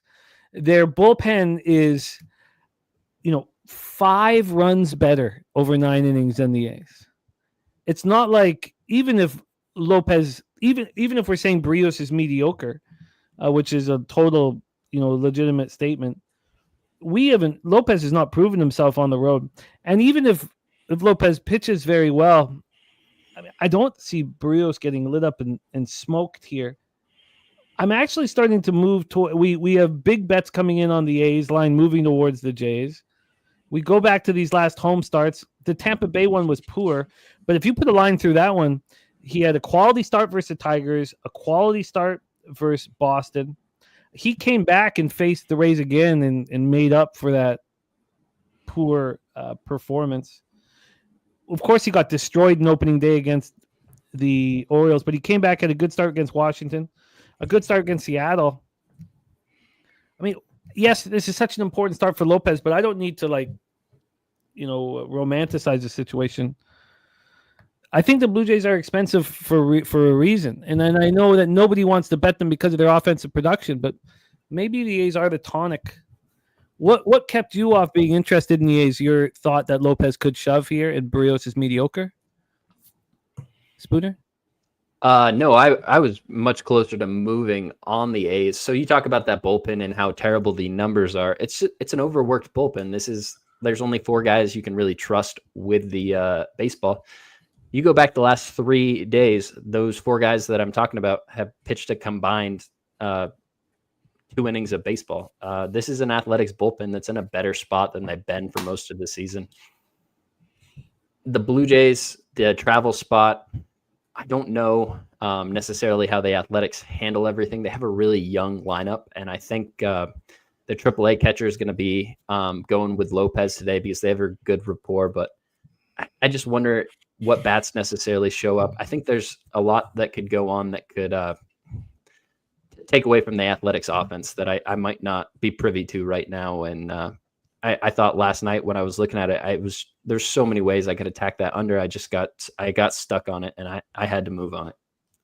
I could only move on the Athletics. I think it's an absurd price to lay with Barrios and the Blue Jays at home. I don't trust this offense to hit.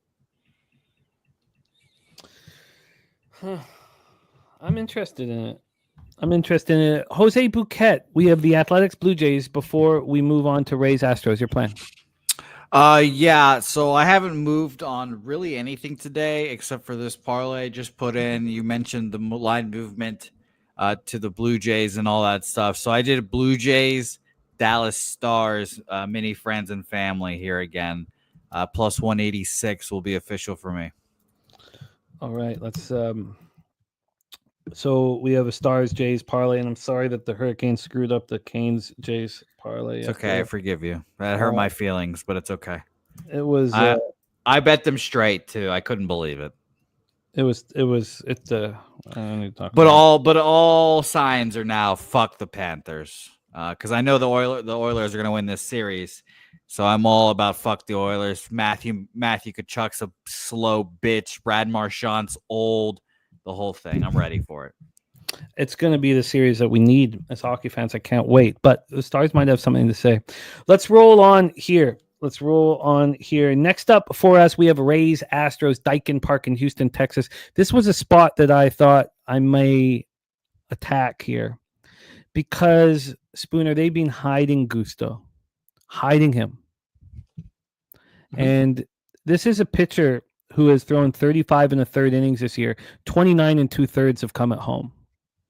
They're trying to put him in situations where he can succeed, not because he's a precious thought of prospect or entity coming up. I think they're afraid of what will happen to him once he goes into open water. Now, this isn't open water. This isn't Daikin Park again. His last start, 5-3 loss at home versus the Mariners. He went 4 in the third, 4 hits, 2 earned runs. There were solo shots, 6 Ks, and 3 walks. Takes a lot of pitches for him to get through this. AM on the Rays, Astros under 8.5. And TC talking about how the Oilers won't be bullied. God, it's going to be, but we have to get there first.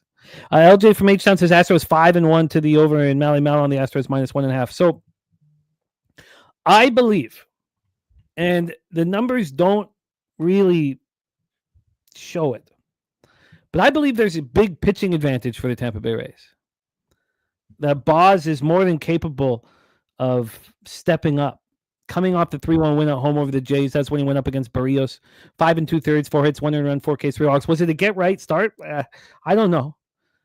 He's started 3 games on the road, 17 2/3, 8 earned runs, 14 Ks, 6 walks, 4 homers, 266. I could be, and I wanted to talk this out because I could be getting too involved in romanticizing him here. He had such a high. His ceiling is enormous, and he hasn't lived up to it. Rays versus righties last 30 days, 237, 665. Astros are smashing righties, 277, 768. Rays bullpen, 3.56 ERA, 1.34 whip last 30 days. And the Astros bullpen, 2.61 ERA, 1.17 whip the last 30 days. Let's get into the line history here and figure out the plan of attack. Line history-wise, we have Boz and the Rays at plus 105. They opened up at minus 102. So there's been a 5-cent move on the Astros, minus 108 to minus 113. On the total here, we have an 8.5. It's minus 113 to the under. This opened up at 8, moved to 8.5. It is juiced to the under, and we see that AM's on the under 8.5, waiting for it to get up over the 8. Chris Warren says a low K prop for Boz. Yeah, that's not a good sign. And just my 2 cents. Play of the day is the Rays at plus 100. SBK leaning to Junior Caminero to total bases. So here we go. We have the move to the over, a slight move to the Astros. And then when we get to the cash flow, we have 62% of the tickets and 84% of the cash on the Rays. That should get me off of this. That should get me off of the Rays, and it probably will. 54% of the tickets, 60% of cash on the over. Jose Bouquett back in business with us. Take it away, Rays Astros. Yeah, this would traditionally be a Rays spot for me as well. A pitcher I like against a pitcher that I'm kind of meh about. But a lot of bets and money on all over the Rays here. Kind of was hoping it would be the other way.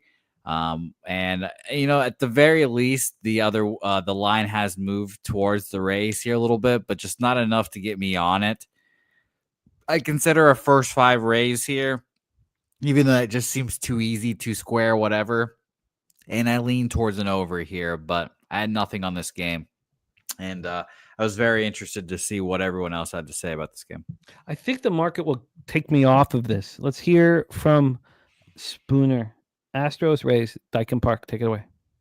Yeah, I found a way to move on this game. I took the Houston money line. I hear what you're saying about Ryan Gusto and how they're trying to kind of protect him at home. And I think there's a reason to that. This is a guy that has a really big arsenal of pitches. Kind of reminds me of like a Hugh Darvish type where he's got 6 pitches he's going to come out there and throw every game. And you really want to control the variables when you got a pitcher like that, because all it takes is 1 or 2 of those pitches to not work and him to just miss with them. And it turns into a bad game really quick. This is a young guy that's kind of earned his spot over the years. The Astros have been in a pinch with games, so they needed pitching, and Gusto has been there. This is a guy that's got 5 different pitches with a whiff percentage over 20%. He throws the 4-seamer, and then he can go to any of it. It's all 10% after that. He's a guy that I think can play against this Rays team. Everybody that's looking at the Rays number recently are just looking at the Rays home numbers. You're not looking at the Rays road numbers, because if you were, you'd see that the Rays are terrible on the road. The full season, they're 26 in weighted runs created plus. The last 14 days, 24th in weighted runs created plus. There's no change on it. They're hitting pretty well at that Steinbrenner field at home, but when they go to the travel on the road, they're not bringing their bats with them. And this Houston Astro team, they have their bats at home. They hit so much better. The last 14 days, number 1 in baseball, weighted runs created plus at home. And that's a full season trend. They're number 3 in baseball at home with their bats. So I think this is a spot where the Astros have their pitcher in a spot they feel comfortable with him. I think you get a bullpen that's ready to go. I can have any arm out of it. And I got bats that I just trust more. I really believe this Rays lineup, when they leave that field, is going to have just a little bit of a hangover every time. Baz, coming into the season, Boz, a guy I really liked. I wanted to try to find ways to back him, and I've watched him pitch, and it doesn't seem like he has the stuff he had a year or 2 ago that I really fell in love with. And part of that's battling back from injury, getting things right. But I think right now this is a Houston spot. Rays have to travel in. Houston gets to be tucked in at home. This works for me in a lot of different angles, and I like the way the market's moving. I didn't want a lot of people with me, so Houston money line, it's on my card. I really like it. And what did you get it at? I bought it -115. All right, Spoons is in Astros money line -115. I can agree with you guys that it's sort of a fishy line, but it makes sense to me. I think there's an advantage with the Rays on the hill. So, and then back-to-back days for me, also cashing with the Astros, and maybe that's affecting me. I'm going to stay off of it. Spooner on the Astros at -115. Let's roll into our final spot on the board. By the way, Vincent Hawkins on Astros run line and team total over here. Our final spot on the board, we're going to have Justin McKelie rejoining us here for this one. We have Nationals Mariners at T-Mobile Park in Seattle, Washington. We already heard from Bobano on the over 7.5, and Rod Zawacki told us to bet over the total in Seattle home games where his team's outscored by the opposition by a half run or more on the season. The over's record during the 2025 season, 14-3. Shout out to Derek Parra in the house. We have an over from AM, and we have Mr. Belvedere on the Nats, +106. Mr. Belvedere, you've been missed. Haven't had you in business. He was asking about you, Jose, and he's like, "Where's Jose?" And then when you arrived, he was very disappointed to see you. It's funny how you can have expectations for someone and then they're not met. Yeah, you taught me, Jimmy. You taught me. Don't put expectations on people. Just don't do it. They'll disappoint you. No, but that's so true, though. That's so true. It's look, if I had understood this when I was younger, my life would have been so much more enjoyable. Realistic expectations. If you don't have them, you're going to walk around angry all day. You're going to hate all people. And it's your fault. You're right. It's your fault. I wish I knew this shit in my fucking 20s. All right. Okay. Let's roll here. We have Mr. McKelvey. the wise Mr. McKelvey here with us. We have Stacks Play Today number 2. This is the second show Justin has rocked with us. The spreadsheet for his action is being built and ready to rock. We have Mackenzie Gore going up against Emerson Hancock. I had to sit back and hear disparaging remarks about my friend Emerson from Bobano. I knew Jimmy was just boiling, just steaming, just like he's talking about a young pitcher. Just see it. It's legitimate. Look, I hated that he allowed 7 runs to the Yankees. It kind of put a hole in my whole expectation.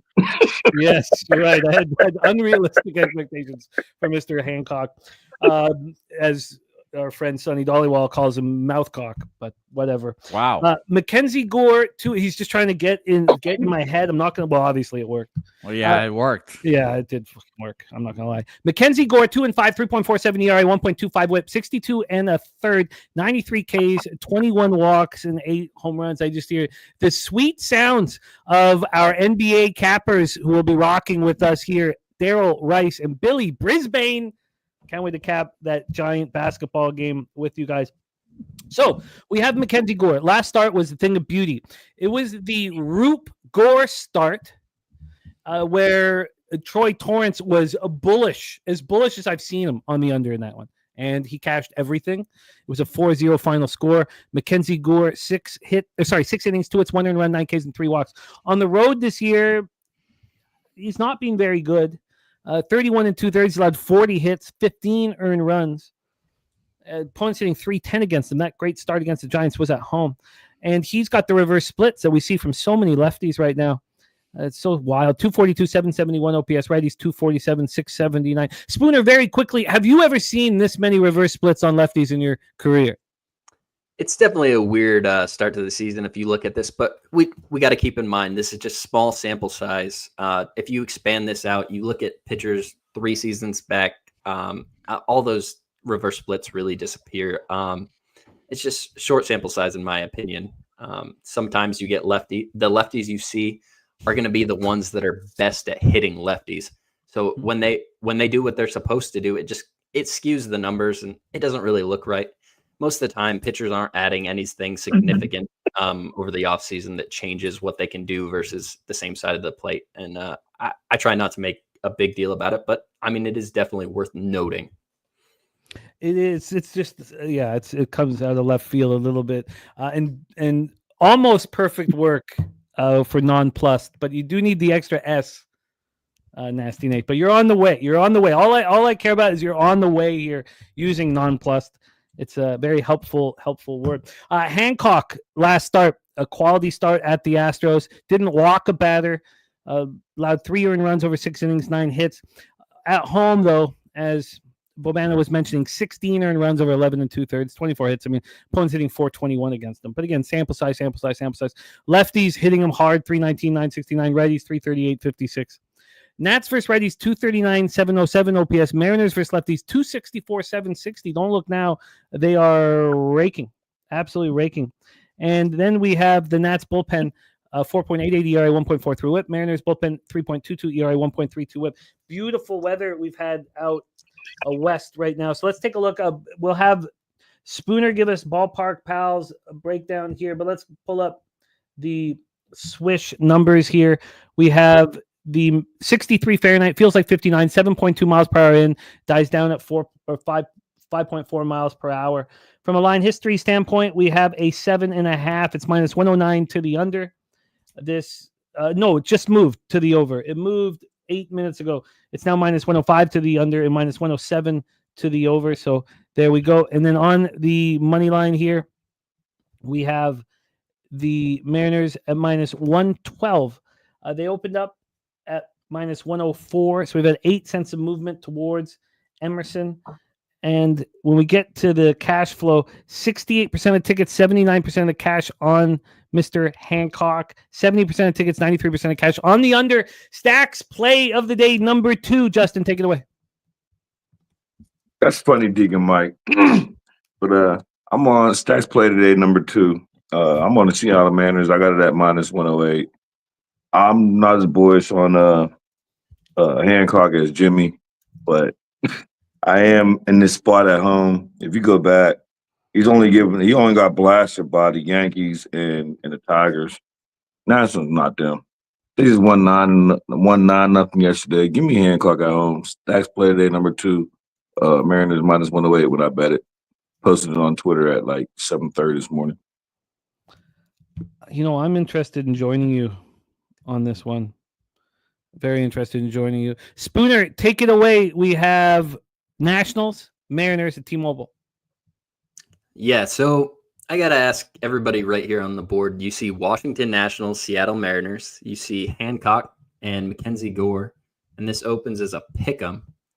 Doesn't that seem a little bit suspicious with the pitching matchup in those two teams? Or is that just something that I saw when I looked at this game?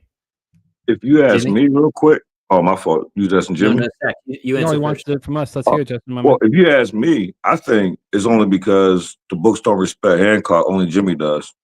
I think that's what the game, and they respect. I'm not even being funny, but I think they respect Gore, and I don't think Hancock's getting respected. But when I got it, it was -108, and here it is -120.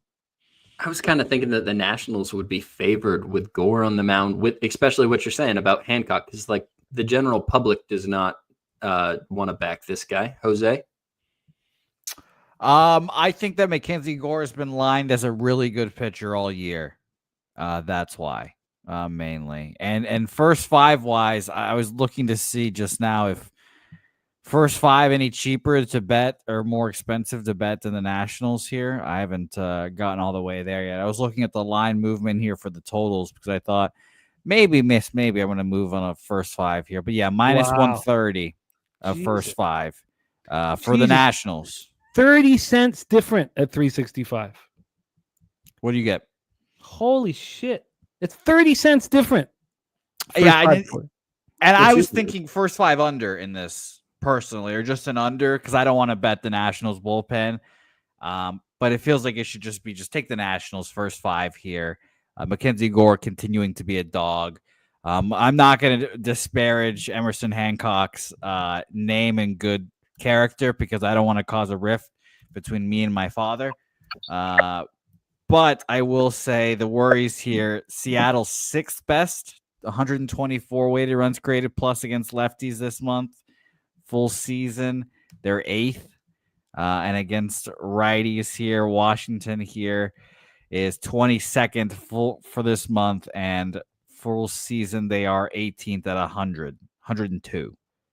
So you're definitely going to have to be relying on Mackenzie Gore to have a good day against the Seattle Mariners team that's, tough. But I still lean Nationals first 5 here. I don't know if I'm going to get there. So, Jimmy, what I was getting at was I think they were daring the public to try to get on the Nationals. This Nationals bullpen is in a bad spot. The only arm that you can really trust to close out a game is named Kyle Finnegan, and he's not available for them right now. So the most trustworthy arm is a guy that is a roulette wheel in Lopez. So I think this is a Seattle spot. I think there's an absurd amount of respect. I think they hung it as a pick'em to try to get some Nationals money. I don't think it worked. So now they're just moving the line to the Mariners. And I think as the day continues, it's going to continue to move to the Mariners. I think it's the spot. I think they're telling you Hancock's going to pitch well. I see Nationals first 5 as a possibility, but I think this is a Mariners full game kind of spot. Haven't quite moved on it yet. I really want to. I was hoping to hear you tell me that Emerson Hancock was going to pitch really well. And if you gave me that head nod, I think the Mariners bats, after having an 0 for yesterday, are going to show up. Yeah, I can't tell you that he's going to pitch lights out here or anything like that. I can tell you that, if he was going to get touched so easily, you would think that. Now, there's different ways of looking at it because, this offshore has the Nats first 5 team total still at 1.5. It is -159 to the over. I don't need to put up some sort of front and say, look, I don't need to do anything here. I don't need to back this guy up, just because I believe he's going to have a great career. And the Mariners brain trust, I don't have very nice things to say about them. But but this guy's a very, very highly thought of prospect. This is a Mariners team that there's a ton of money invested in them, and they're still throwing Hancock out there every 5 days.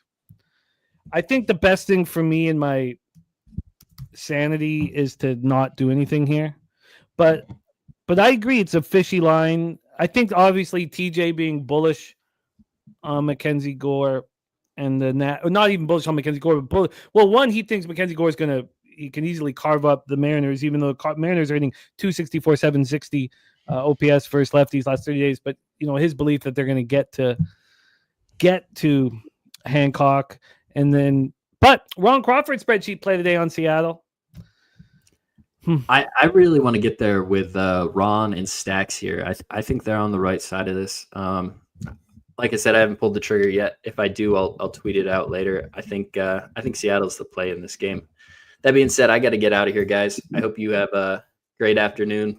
Be nice and successful. Make sure you come and check out me and Wine Time this Sunday on Walk Off Wagers. Jose, I think, is going to be with us, and Moose is going to make his Walk Off Wagers debut.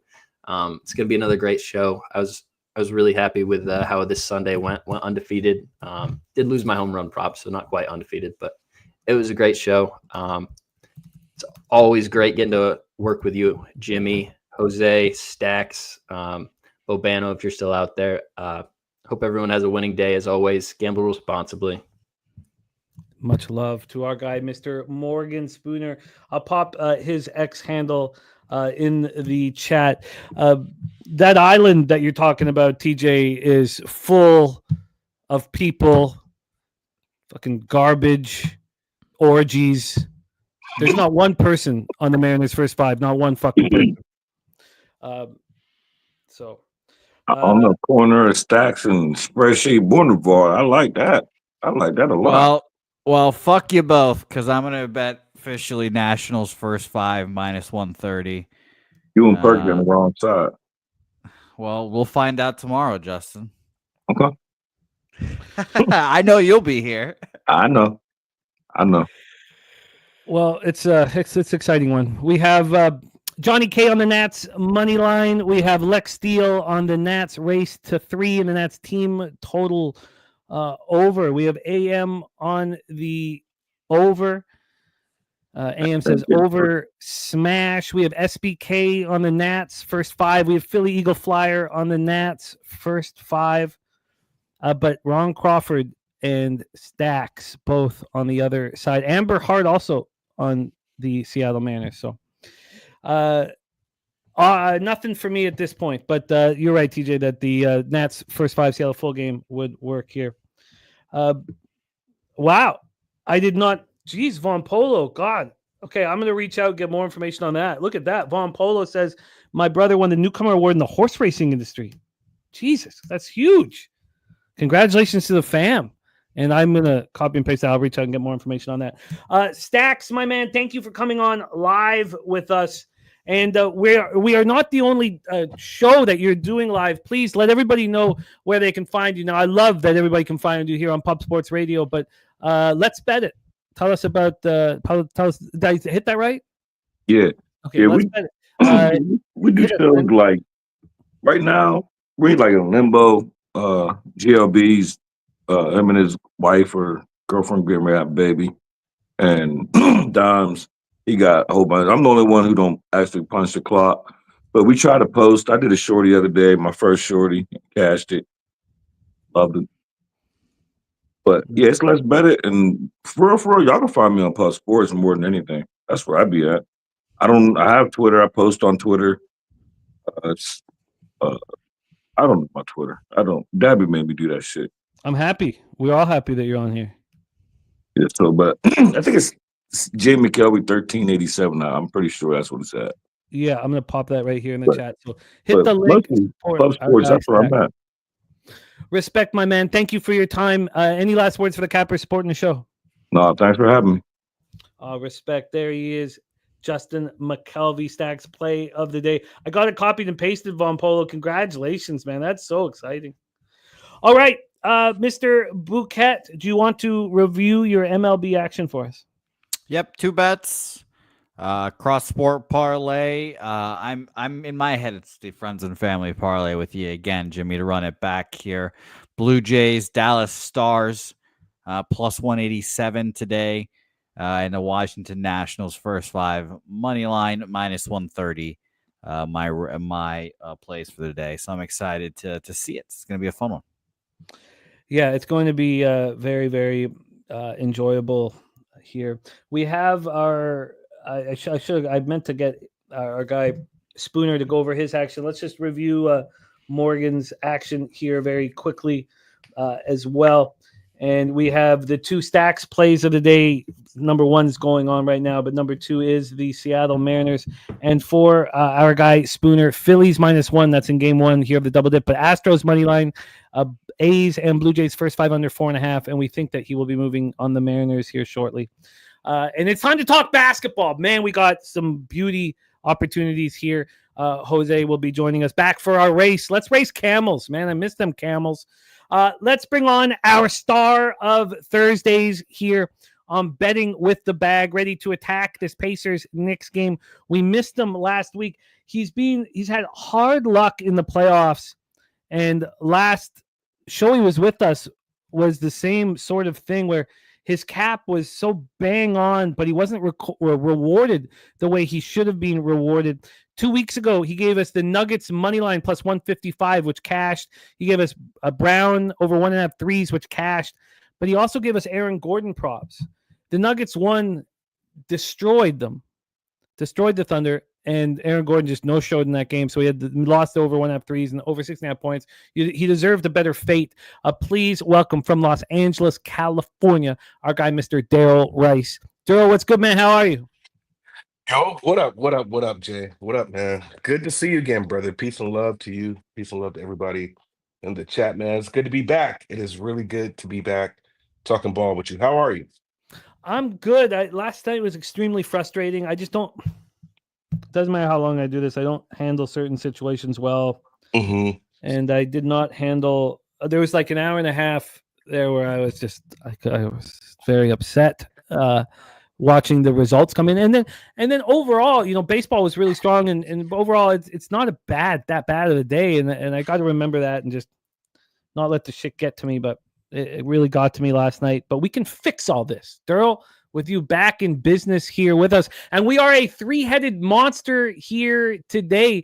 Fresh off cashing with Brittany Sykes over 18.5 points on yesterday's show in the WNBA. Joining us for both NBA and WNBA, the star of the Locker Room Talk podcast, our number 1 show here on the channel. South Jersey in the house. We're coast to coast. Please welcome our guy, Mr. Billy Brisbane, to the show. Brizzy, what's good, man? How are you? What's Gucci? Shouts to my man. It's Darryl. It's been what up, Billy? It's been a minute, brother. It's been a minute. Forever, man. We definitely coined the phrase "I don't give a fuck." Yeah. I haven't been able to capitalize on it like I used to. And then I know what you mean about baseball too, Jimmy. What happened with the Diamondbacks against Pittsburgh 2 nights ago? Well, I can tell you that it Oh cost my our God. friend Troy Torrance $15,000.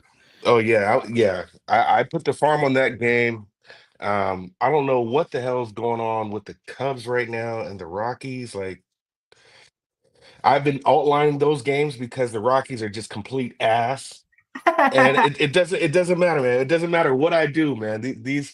Those 2 teams, man, the thing is, you're supposed to fade the Rockies and you'll probably make more money than you'll lose. But at this point now, man, I don't know if I'm gonna continue baseball. We got a long season.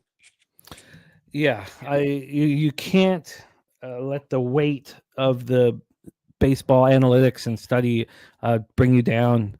You just got to keep attacking it every day. It's easier said than done. Fortunately for us, we are focusing on the playoffs in the NBA and what playoffs we have had. Good God, it's been fun. Let's get to work and let's put a line through last night. Also, though, if you see by my record, I've now lost. I was getting right. Everything was getting right back to where I was. And then I've now lost. Let me just pull this up here quickly. I've lost, I believe, 6 of 7 here. I don't know what the hell is going on. It's fucking. Sorry, I'm gonna have to switch this up here. Let's go to a date modified and see if I can get it here. Here we go. Yes, I believe so. It's been ugly, very ugly run for me. I have lost. Jesus, that's more. I've lost 7 of my last 8. It all started when I cashed with the Thunder -7, but lost the Thunder double. Lost in Knicks -4.5.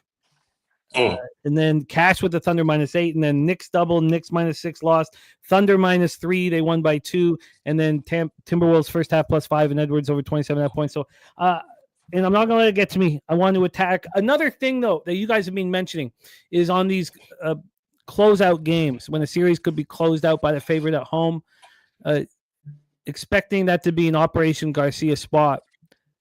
It's proven it. And I think it's important, though, to mention that this is when the favorite is at home to close the series, not just any closeout. You know, again, Operation Garcia is a work in progress, but that's the spot to bet every player prop on the under, and it crushed yesterday. I wasn't on it. Shout out to everybody joining us here for our NBA breakdowns. Robert Cherry, True Allah, 4th to 1 Entertainment, Fernando Mendoza, Johnny K, Chris Warren, Saturated, Nasty Nate on Pacers second quarter. And let's get to work, fellas. Pacers, Knicks, we're at Madison Square Garden in New York, the Mecca. We have the Pacers over the playoffs. They've been phenomenal. We've gone over all of their incredible offensive stats. We'll go over some more, but they've been great all playoffs long. 50% from the field, 39.7 from 3 all playoffs long. In this series, same shit, just not quite as good. 49.7 from the field and 37.1 from 3. Playing at a pace in the playoffs, 98.53 possessions game. We know they want to run it fast, and they're pushing the Knicks to play much faster than they want to. In the regular season, the Knicks want to play around 91 possessions a game. In the playoffs, people have been trying to force the Knicks to run. In the playoffs, they played 95.66 possessions a game. In this series, 96.72. And the Knicks are shooting better than they did in the playoffs in this series. It's just that this squad of Indiana, they can't be stopped. And what I noticed in that last game against the Knicks was that they wear the Knicks down. All of this running wears the Knicks down. And the more I sat with this spot, the more I moved on the Pacers. The over. No, just the Pacers for me. I can understand the over, but we just saw a game skyrocket over. Yeah. And when AM's on the over again here, but when he was on the over in game 4, that was just after we saw 206 points being scored. I thought that was a perfect situation. I'm not sure if this is the perfect situation because I'm concerned about the New York Knicks, honestly, handling this.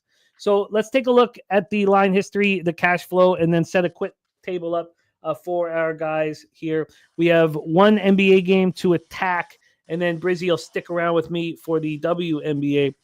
In the NBA here, we have the 4. Wow, it's a 4.5 now. So it just moved back. It's not even registered. It must have just moved back in the last 2 minutes.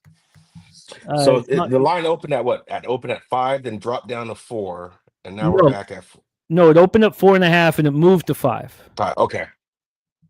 Yeah, opened up 4.5 and it was there. It was there only for about 2 hours. Moved to 5, back to 4. Now we have a 4.5. Damn. And it must have just happened the last couple of minutes. Not all the books have moved to 4.5. If you guys want New York -4, bet it now because a 4.5 is coming. BJ says Knicks don't have the bodies. Too much mileage on the tires. I agree, Jim, but didn't move on this game. It's a pass for me. Johnny K says good time to move on the Knicks series here. So let's take a look at the total. Let's take a look at the total from a total perspective here.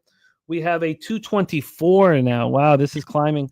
It's not 224 everywhere. The book that we use for this is at 223.5, but it was at 224. Moved back to 223.5 at 12:24 p.m. Eastern. So it's juiced to the over at 223.5. We've had a 1.5 move towards the over. We take a look at the board here. We have get up here. We have 80. Oh, sorry. We have 62% of tickets, 62% of the cash on the Pacers. We have 73% of tickets and 71% cash on the under. That's a surprise, a big surprise. Mally Mal says Pacers +5 was the best line. Wow, let's see where you, because that was never at any of the books I look at. Let's see if it was here. Okay, it was never 5.5 offshore, but maybe when some of the legal books gave you that 5.5. So let's set this one up. Tyrese, I think I got too caught up in Neesmith, and then he's announced in the before, and then he shines. And I said still I was just going to take the Halliburton props. Instead, I do nothing, and Halliburton has the first player to ever achieve a 30, 15, 10 with no turnovers game. No turnovers, points, man. 15 assists, 12 rebounds. It was absolutely spectacular. Spicy P goes for 30. Benedict Mathurin, as predicted by our saturated, stepped up 20 points plus 12. Or more than that. Wasn't he more than that? Sorry, I don't have that. But he was phenomenal. He barely played a quarter. He played a quarter and 20 points. He was averaging 3.7 through the first 3 games of the series. And that was the first time we saw a home team win. Brunson for the Knicks goes for 31. Cat goes for 24 and 12. And OG goes for 22. The Pacers have scored 121.1 points per 100 possessions. That's the best 4-game stretch of the playoffs. And that's the worst stretch for the Knicks since the All-Star break. The Knicks, though, have been great. 118.9 per 100 possessions. That's third best of any team in any series in the playoffs. The Pacers, though, 324 passes per 24 minutes of possession time. The Knicks are at 263. The more statistics I studied, the more I was like, the Pacers are just wearing them down. Mm-hmm. The two teams have combined to score 120 points per 100 possessions. That's tied for 5th most efficient series in the 29 years we've done play-by-play data. And one of the other 4 was last year's Knicks-Pacers semifinal. Over the 4 games, the Pacers have outscored the Knicks by 47 points in transition, 106-59. To me, that's how I was like, look, I have to bet the Pacers here because they know the script is really easy. It's not confusing. You have to run the Knicks into the ground. Mm-hmm. Indiana has scored 1.36 points per possession in transition. Their effective field goal percentage in the first 7 seconds of the shot clock. Listen to this. First 7 seconds of the shot clock is 71.4%. Everything that you read is telling you, the Pacers got to run and run and run and run. And if they don't, they're in big trouble. So over the 4 games, the score in the first 7 seconds of the shot clock, the Pacers have 100 points, the Knicks have 26. And if the Knicks don't let them shoot in the first 7 seconds, they shut Indiana down. The Knicks have shut the Pacers down completely. The Pacers in the last 7 seconds of the shot clock are 3 of 23 from 3. So at that point, I'm like, okay, so what is it that's keeping the Knicks as a viable betting option? And it's not Jalen Brunson. It's Karl Anthony Towns. 25.8 points, his highest average in 9 playoff games. Did you see the way he walked off the floor after he hit knees? Those knees, man. Yeah, he's getting banged to the knees like a couple times during the game. It's not just a one-off, right? So, yeah, it's constant. It's a problem. His true shooting percentage of 66.8% is the second highest mark he's ever had in all of the playoff series he's been in. And it's come against Miles Turner. Towns is crushing Turner. So what's Indiana doing? Well, they're, setting it up for Spicy P to be on him or something else because he's just destroying Turner. When Turner is on him, Towns is 19 of 32 from the field, 8 of 11 from 3. Now that's probably an outlier and there's some, that will regress. So then we have Towns listed as questionable because of exactly what Darryl was talking about. He collides knees with Neesmith.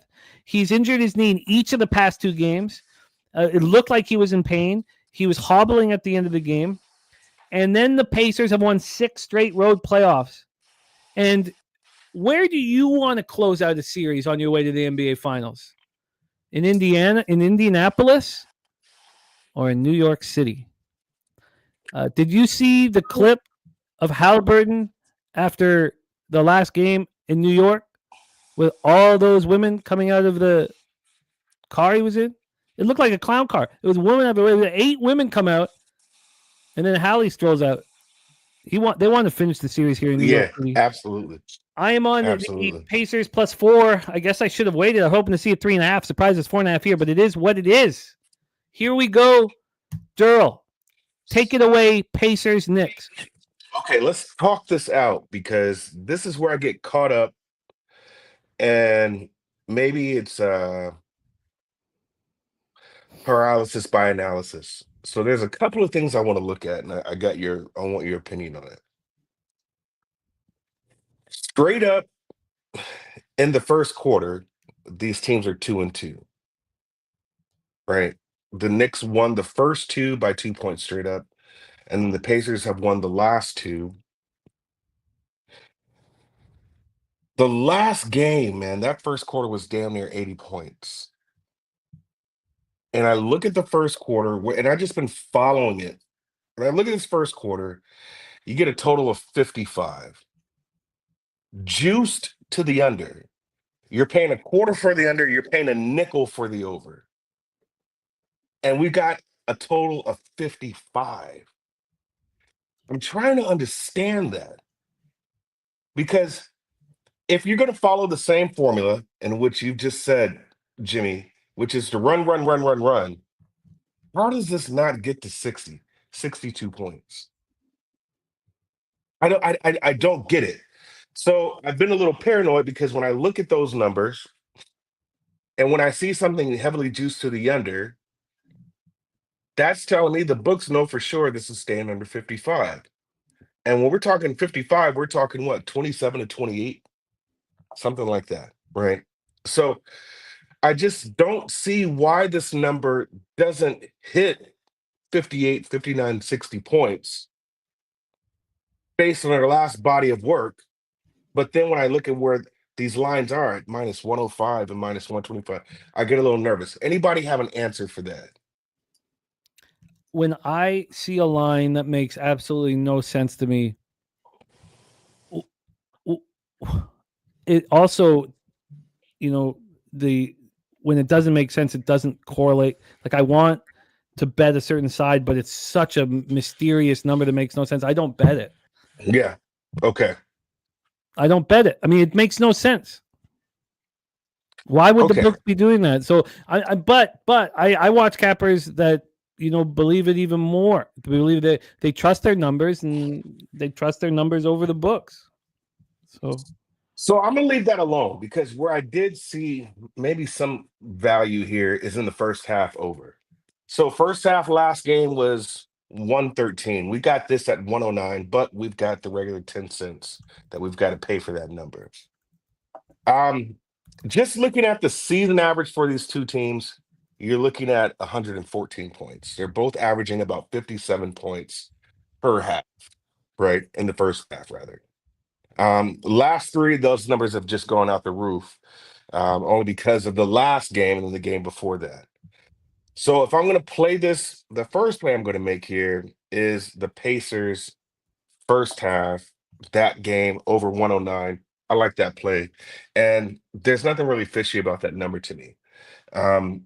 Like I said, they got to use the same formula, right? So I'm going to go Pacers first half at 109. I think that's fair. That first quarter is just really, really confusing me. I'm looking at it now, and now it's just moved to the over minus 110 to the under minus 120. So now it's been a nickel move, right? So we'll see where that goes. But the first play on there is the Pacers first half. I'm going to play that. Pacers and Knicks first half over 109. But I'm just going to step on the money line here too. Pacers money line. Give me the plus 150 here. I'll take that. And the reason why is it's a lot of different variables. First off, you just saw OKC win the Western Conference Finals yesterday, and you probably don't want to be playing additional games. Let's get some equal kind of rest going on here. And when I mean rest is let's just try to party it up for the rest of the week here and not have to worry about any games and then just get ready starting next week as far as how they're going to approach the game and how they're going to play OKC. Another thing I had seen is it was on a Chiron on ESPN, and that is all time. The Knicks are 0-14 in closeout games when trailing 3-1. So Somebody can verify that, but that was on a Chiron that I had seen on ESPN, which was kind of crazy because they were talking about these two teams. And so I just don't see how the Knicks can beat the Pacers. From the get-go, I've always said this would be a gentleman's sweep game. I wish I would have bet the series on it, just a gentleman's sweep here. But I'm just going to go for the gusto and just take Pacers money line at plus 150. If I'm going to hedge that, then maybe I do take the +4 as well, or maybe I wait. But the two plays that I've made so far is Pacers money line here plus 150 and over 109 first half that game. What was the juice on that? The 109? Yeah. Minus 110. All right. Yeah, that's what I'm tripping about. How this first quarter just baffles me. So I shouldn't overthink it and should just leave it alone. There's a couple of props I was looking at also, but I'm studying those. So I'll let Billy go on and see if I don't move on this +4. Anonymous says, I guess this one is just that easy. We know it doesn't work like that. We also just saw the team needing to close the other one out. Now, it was at home, and they were the favorite, with a dominant performance. So obviously that's in our head. I wasn't planning. I didn't know what I was going to do until I fully capped it. And I was like, look, I just see them just wearing down the Knicks. Let's hear from our guy, Brizzy. Indiana Pacers, New York Knicks, Madison Square Garden, my friend. Take it away. Yeah, it's kind of like a weird handicap from the aspect of I expect the Pacers to advance, just not tonight. I feel like the hardest games are the ones where the momentum's all in your favor and you just get the best effort from the other team. Kind of like dating back to the handicap that we had in Game 5 of the last series when the Knicks played the Celtics. We saw the game after Tatum got hurt. It was Game 5. It was in Boston. Everybody's saying Boston was cooked. And Boston ended up putting their highest point total for the whole entire series. I could definitely see kind of like a similar situation tonight. It just feels like one of those let-up type of games where you start looking ahead too far ahead, but you don't worry about the stuff that's in front of you. And I feel like that's always just been an angle I've been able to cash in sports. The Knicks are 14th team in NBA history to try to come back from a 3-1 series deficit. Well, I don't think they get it done tonight. I definitely like the over in this game. I think the Knicks are going to hang up a big number on this in this game tonight. In conference finals of Game 5s with closeout implications, the over is 7-2 with a streak of 225 points per game. Shouts to my boy Picks from Dave. Me and Dave are going to rock with the over in this one. Dave keeps on texting me about this over trend, and I'm like, all right, I get it. I like it. But Brizzy, I want you to touch on this once more here. But what did you get the over at? 223.5. I think there's just going to be there's just going to be desperation at the end of the game. But like, if the Knicks are up, they're going to try to do everything to, switch their momentum. But if they're down in this situation, they're going to they're not going to go out pussy like the Timberwolves did last night. I'll tell you that much.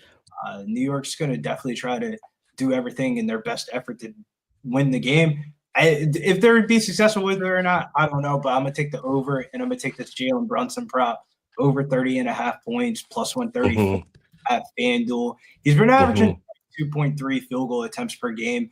In this series, he's gone over 3 of his last 4 games, including both games in MSG, averaging 39.5 points per game. So I'm going to take this Jalen Brunson over. I'm going to take the over. We're going to run back the script that we did in Game 1. That shit was successful. We're going to leave Karl-Anthony Towns at the altar for this one because I'm not a big visual guy, but I didn't like visually what the fuck I saw at the end of that game, and I'm just going to trust my eyes on that one of like, if you he can still score with the best of them. I wouldn't mind the double-double prop. If Karl-Anthony Towns was 100% healthy, I would play his points and rebounds prop, like no questions asked. But this could be just one of those games where we see Josh Hart come off the bench, and that's how the Knicks get their bench scoring is from like Josh Hart and Miles McBride. In reality, people that really should be in the starting lineup, but they're just coming off the bench in this series.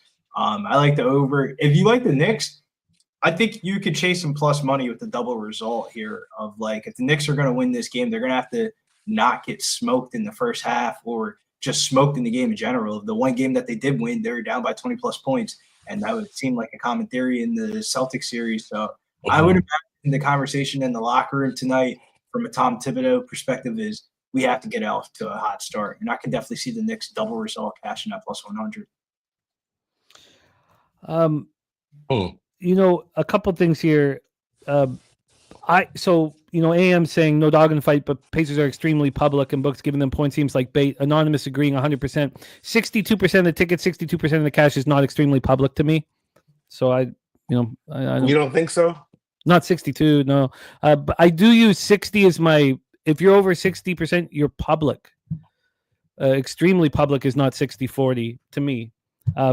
But I can understand the idea of this being trappy. I think the difference, and what Brizzy was talking about Game 5 in the Celtics series, was that they just watched Tatum go down. And that is a huge, we know the team is going to step up in that situation, and they all did at home with Tatum down. They all stepped up, enormously. And I still managed to screw that up. That was as upset as I've been with any spot. I was on Celtics first quarter -2 and the Celtics double result in that game. And I lost both those bets, and the Celtics won by 20. It's about as angry as I've been. 62% on the dog. You're right about that, Anonymous. You're right about that. I still don't think that's extreme by any means, but you're right. The public dog, especially the public road dog, usually loses. And when I was studying how easy it is to put your game plan together for the Pacers, I see them. I mean, do we think that OG Anunoby and Cat are going to be on the floor when this game ends? I mean, they just look beaten up. They look so beaten up. They're hurting. You guys, I hear exactly what you guys are saying here about this line, the expectations of this line. When this line came out at 5, if it didn't move and if it ends up at 5, I'll be concerned. The fact that it's gone from 4 to 4.5 is concerning. But I flipped in that last game, and when I was studying these numbers, I flipped. I had thought I was going to be on the New York Knicks. I thought I was going to be, and I can't do it. I just see them getting worn down. We've heard Brizzy's breakdown. Brizzy, I need juice for the over 223.5 and Brunson over 30.5. Over was at -110, and Jalen Brunson's point prop was +134 at FanDuel. +134, nice job. Because I've seen it mostly at 29.5. That makes sense. So look, I get what you guys are saying here, and another thing that I've been saying too is that I don't care about the market and the line as much in the playoffs as I do in the regular season. Nice says it feels inflated. If it was -2, it would have been on the Knicks. You can't put the Knicks at -2. I mean, remember the Pacers were 20-20 on the road this year. They were a 500 team on the road. But I do understand what you guys are all saying, but I flipped. Let's hear what Darryl has to say after hearing Brizzy's breakdown. Darryl now is on the first half over 109 and the Pacers money line. Yeah, I have to stick to my guns on that, only because I guess it's more of a narrative for me. If you want to get it done, you want to get it done tonight. You don't want to keep the series going whatsoever. You don't want to even make the Knicks think they have a little bit of life. Yeah, you can't finish it at home, but if I recall, game 2, the Knicks beat you at home. So did the Cavs. I just feel like you want to get in and you want to make sure you close the deal tonight. Bottom line, you just saw OKC do it. Now, the thing is earlier I had looked at the 4 because the first thing I thought was, why would it be capped at 4, knowing that the Pacers seem like they have the Knicks number right now? So in what Anonymous and everyone was saying, I can see there be some cause for pause there, right? With the Pacers, everybody is probably looking at the Pacers' last body of work and saying, "Oh, this is too easy. Pacers are going to win this game." And the thing is that I'm kind of in that same position. So Nothing should be too easy. But I don't see it myself. I just don't see how the Knicks can put away the Pacers. Now, the Knicks actually. So this is a fast-paced game in the beginning, and to be honest with you, the Knicks were dropping shots also. Right, that game stayed relatively close. The last game, and so I feel like if you have the same type of I guess game flow, then it just favors the Pacers. It just does.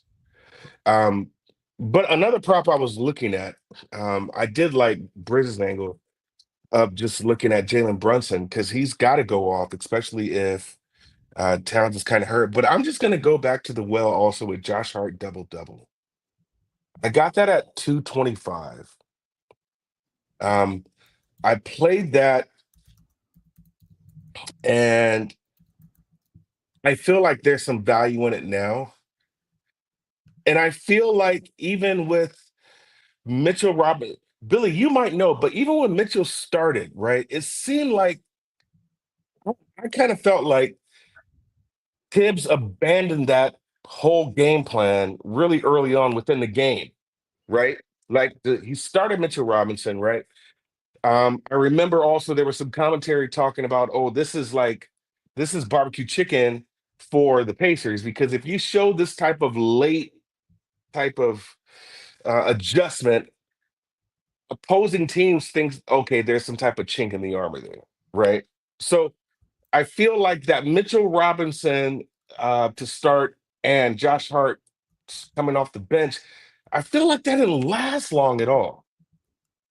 It could be me, but I just feel like Tibbs kind of abandoned that a lot sooner than I thought he would, knowing the type of coach Tibbs is. So even if that's the play here with Mitchell Robinson starting again, I just don't know how much time that takes Josh Hart off the floor because it seems like the Pacers have made a good adjustment even with Mitchell there.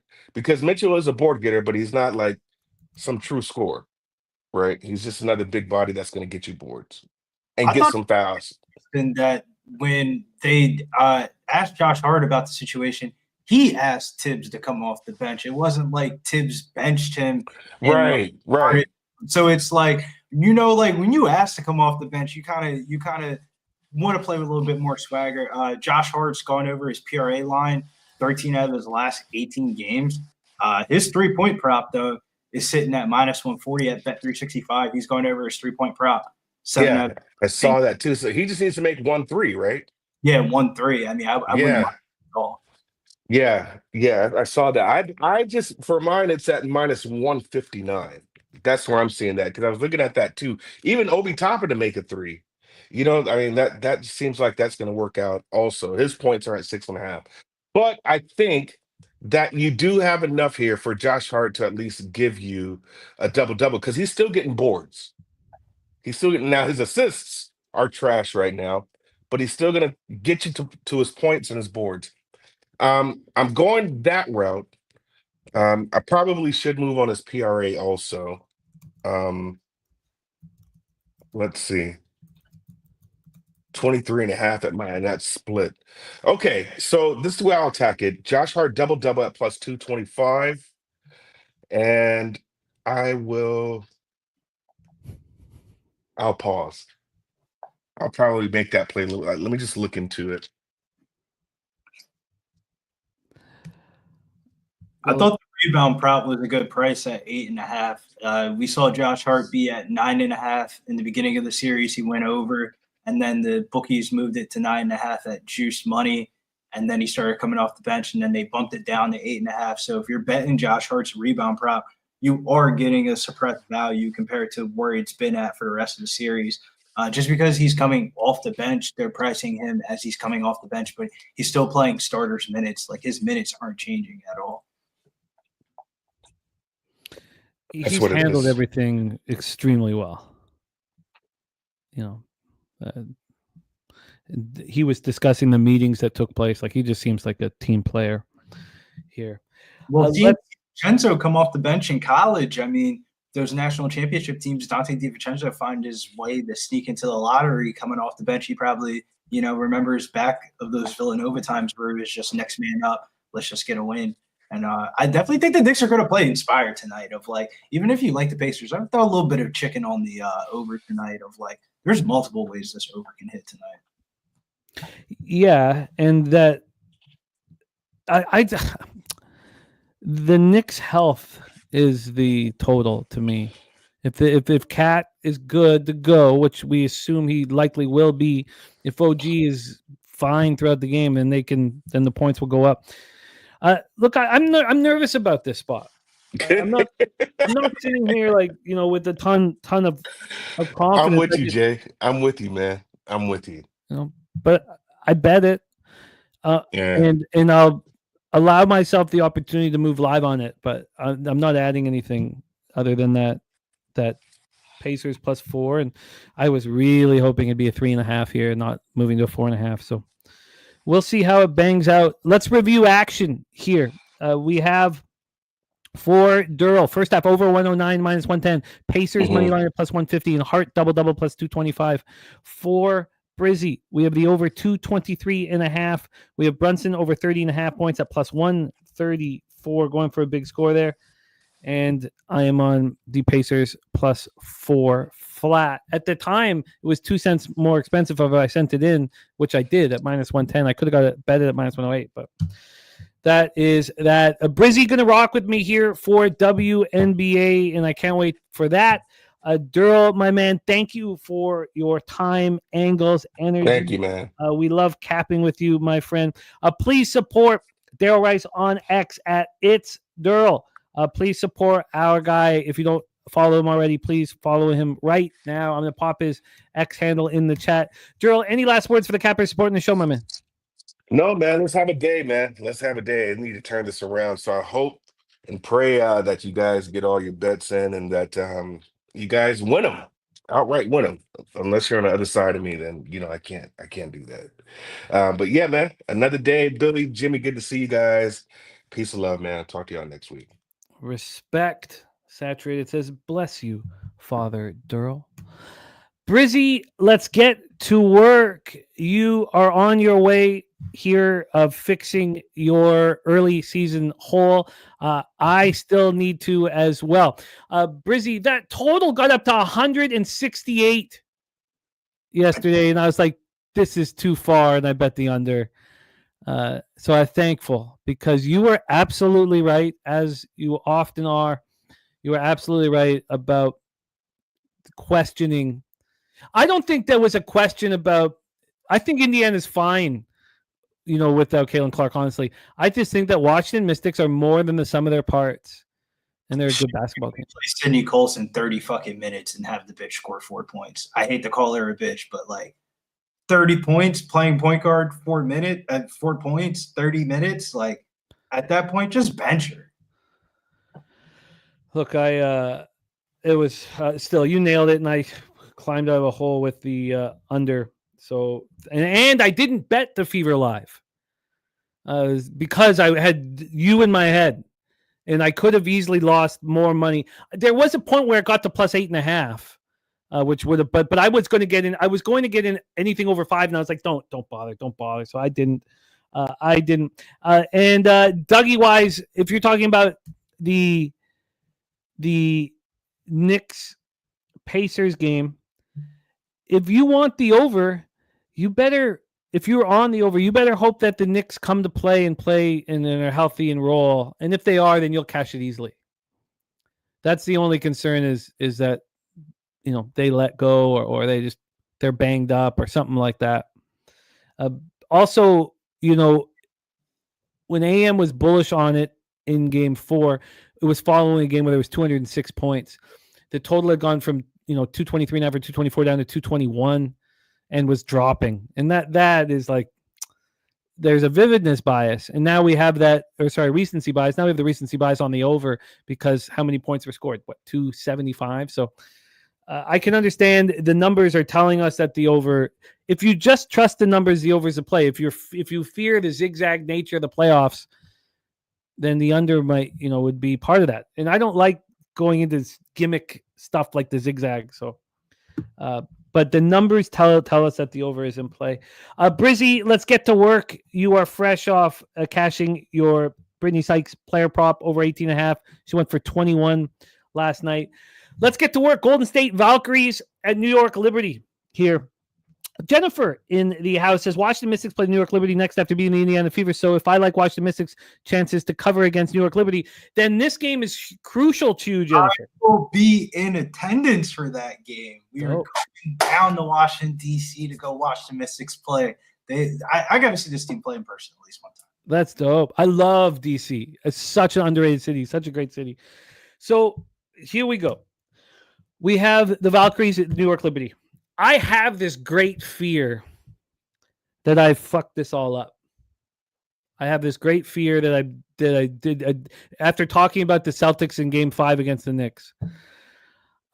I knew that the 18.5 was sharp, but I still gravitated towards the first quarter and first half. And I bet Golden State first quarter plus 5.5, first half plus 10. And it's only moved a half. So as the full game's gone from 18.5 down to 16.5, the first quarter hasn't moved, and the first half has only moved a half point. So I've told myself, and DC Capper's on New York minus 10. I've told myself if DC Capper cashes this New York first half minus 10, then I will live bet Golden State full game.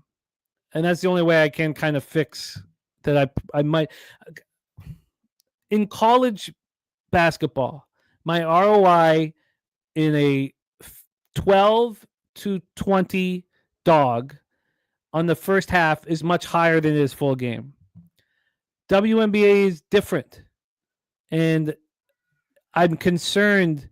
Now, I did come up with the X's and O's where I'll live bet Valkyries if I lose the first half, but I'm nervous that I screwed this up. But I have doubled down on Golden State. Let's get into the line history and set this one up in here. Brizzy's plan. Let me move over to WNBA here. We have the New York Liberty now. It's 16.5s across the board. I'm looking at a 17, though, here. This opened up with New York minus 18. They moved up to minus 18.5 this morning. I did not know that happened. I did not know that happened at 10 a.m. My action was already in. Then it went back to 18 just before 11 a.m. Went to 17 at 11:30, back up 17.5, then down to 17, and now it's, if you want New York minus 17, it's minus 103. I'm concerned. I didn't want to triple up. I guess I should have gone first half full game. I'd be less concerned. From a total standpoint here, we have a 162. This opened up at 164.5 and dropped down to 162. I do like the under. Unfortunately, it's gone 2.5 points, which is more than I will now move on. These teams just met Tuesday night here in New York in a 95-67 Liberty victory. The defending WNBA champions 4th straight win to start the year, and they snapped Golden State's 2-game winning streak. Brianna Stewart goes for 24, Jones 13, 10 boards, 5 assists, and Natasha Cloud has 10 assists, and New York was phenomenal. 30 assists. Johnny K, that double's got to be extremely expensive. Could you let us know what are you using it as a parlay piece? I mean, that's got to be, is that minus 500? I'm guessing. I don't know. It's got to be very expensive. I'd be very curious to know. New York was phenomenal. Season high in assists. 37-74 from the field. 14 steals. They scored 32 points off Golden State turnovers. So Kayla Thornton, Veronica Burton, they go for 13 each. The Valkyries were so bad in the first quarter, and that's what got me on them in the first quarter. They were horrific. 2 of 15 from the field. They were down 27-10 after 10 minutes. I think that they have to change that. Oh, double spreads. Okay, Johnny K. Sorry, I thought you were doing double result. Okay, sorry, my bad. That makes way more sense. So here we go. I moved first quarter, first half. If I could go back and do it again, I'd be on first half full game. But then I came up with the plan to live bet him if I lose the first half. Brizzy, take it away. Valkyries, Liberty, Barclays Center, Brooklyn. Yeah, it feels like the sports books are getting given a little bit too much respect to the Liberty here. They scored 90-plus points in every game so far this season, and now we're finally starting to see their team total be at 90.5. So they're basically baiting you into betting their team total over. But I think this game just goes under, and their team total goes under, and this isn't the best of games to watch, but I think this is a Liberty probably like 8 to 10 point win. The only reason why I haven't moved on this game is because I would imagine this line's going to fluctuate up and down until we get official news on Tiffany Hayes being in the lineup or not. It was only a nose injury that she had, so she was almost went the last time that they just played. But historically speaking, in these home-and-home spots where you see the underdog get blown out in the first game, they usually cover the spread in the second game.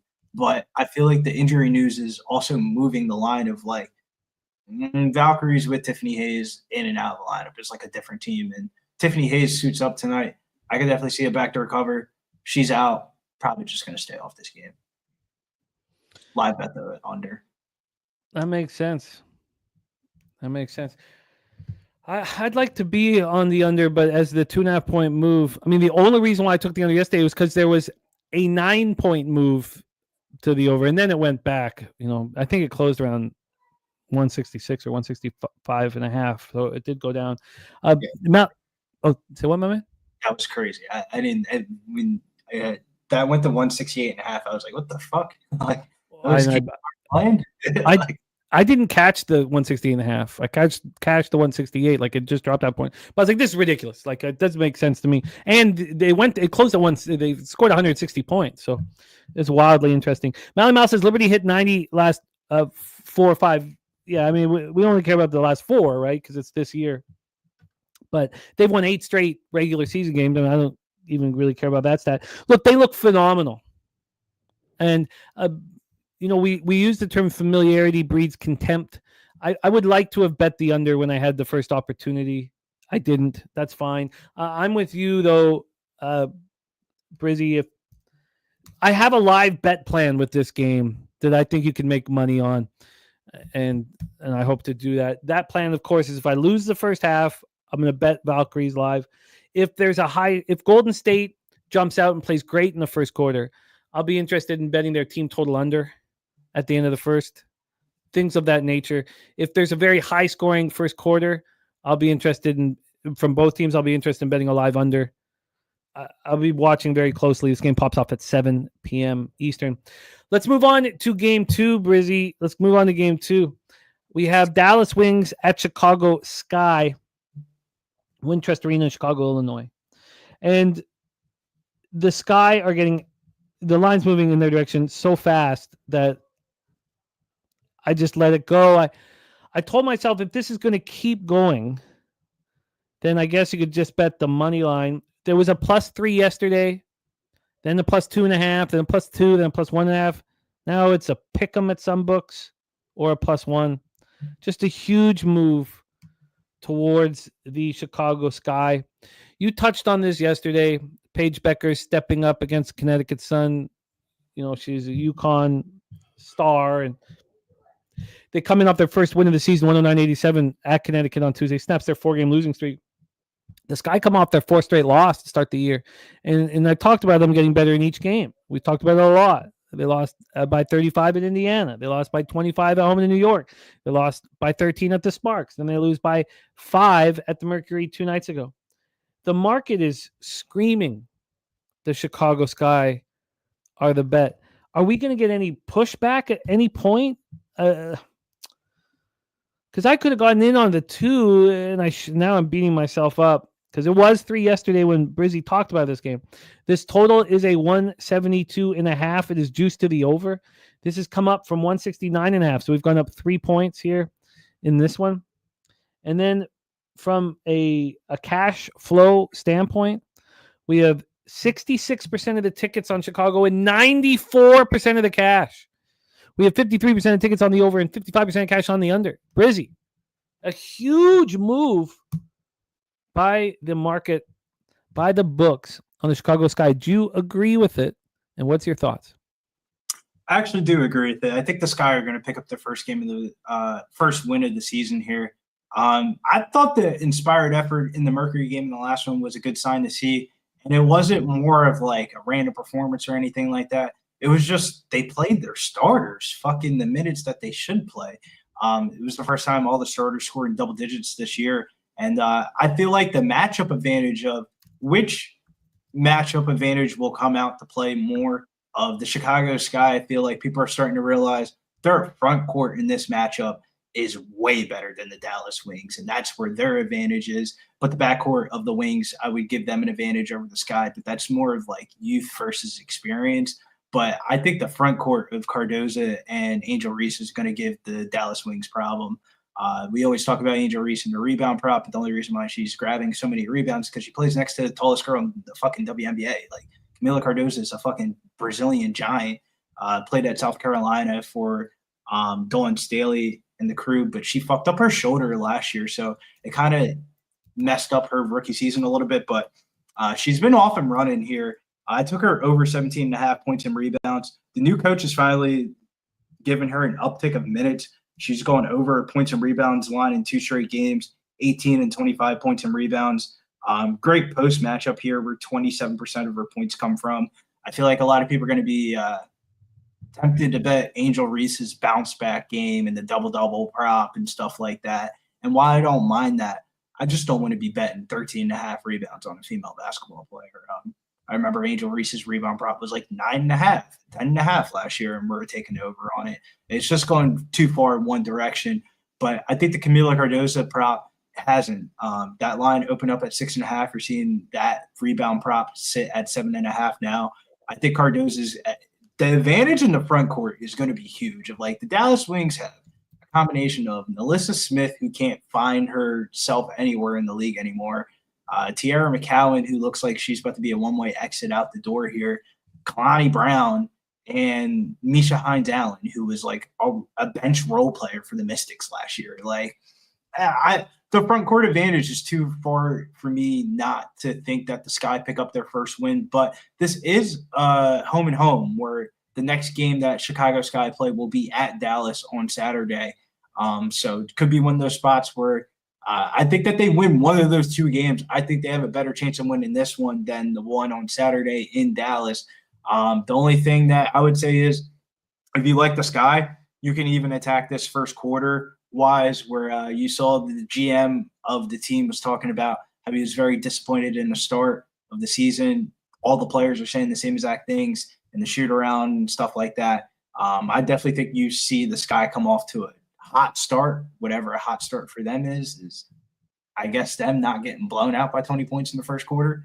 I guess that would be considered a hot start for them. But all jokes aside, though, I think this game goes way over the total. And I think the Sky have a good offensive performance, and that's what leads, or that's what should drive this total over, is the Sky hanging up a big number that we haven't seen this year.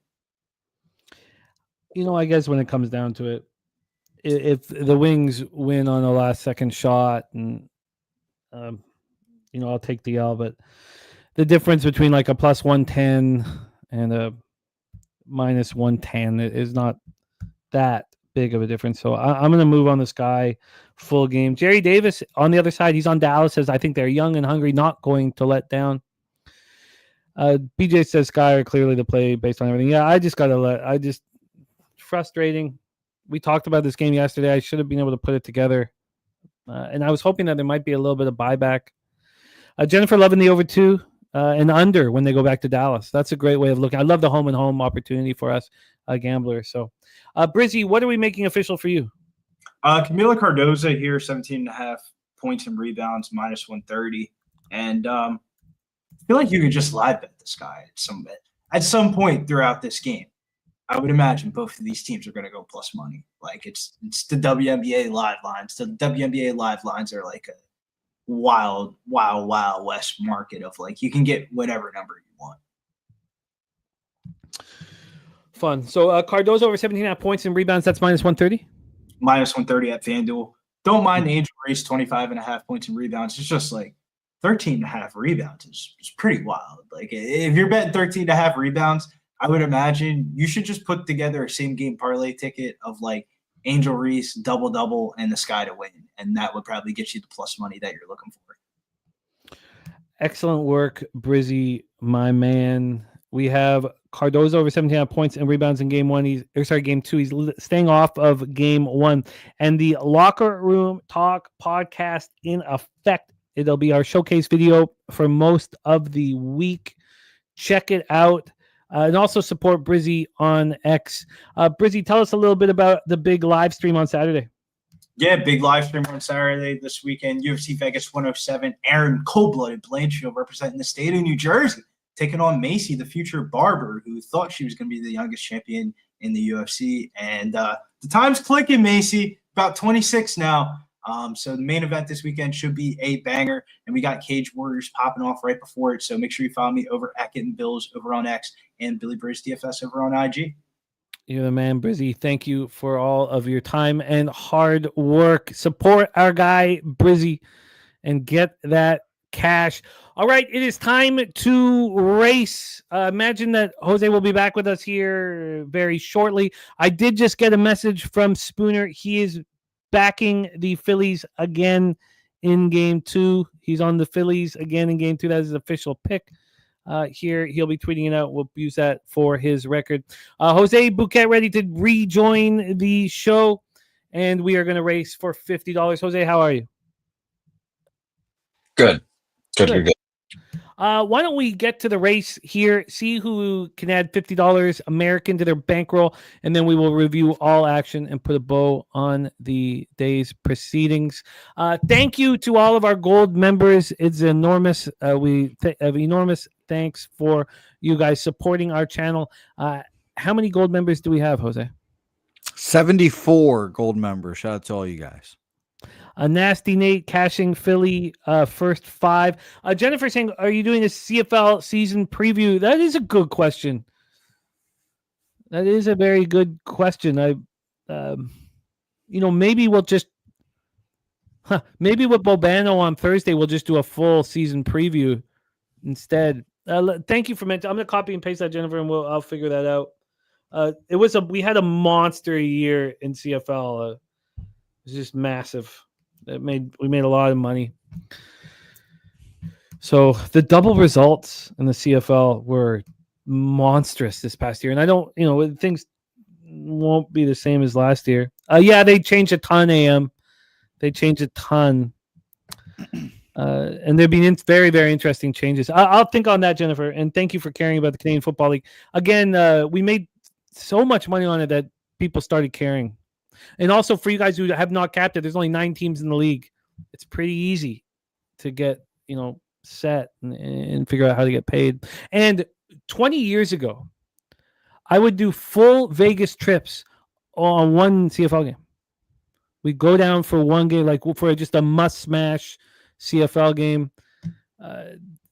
There are spots that are pretty simple in the CFL. There's teams that fall apart because they're not getting paid very much.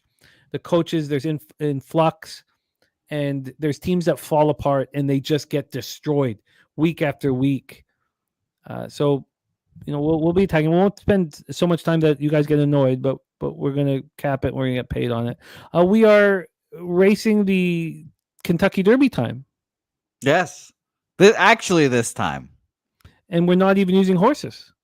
No, we're racing the Sport of Kings. Or sheiks, I should say. Sport of sheiks. All right. Well, it's not anymore. Horse racing is a sport of sheiks now. But it once was. Well, let's camel race. Jose, take us through the first minute and 2 seconds, and I'll take us home here, my man.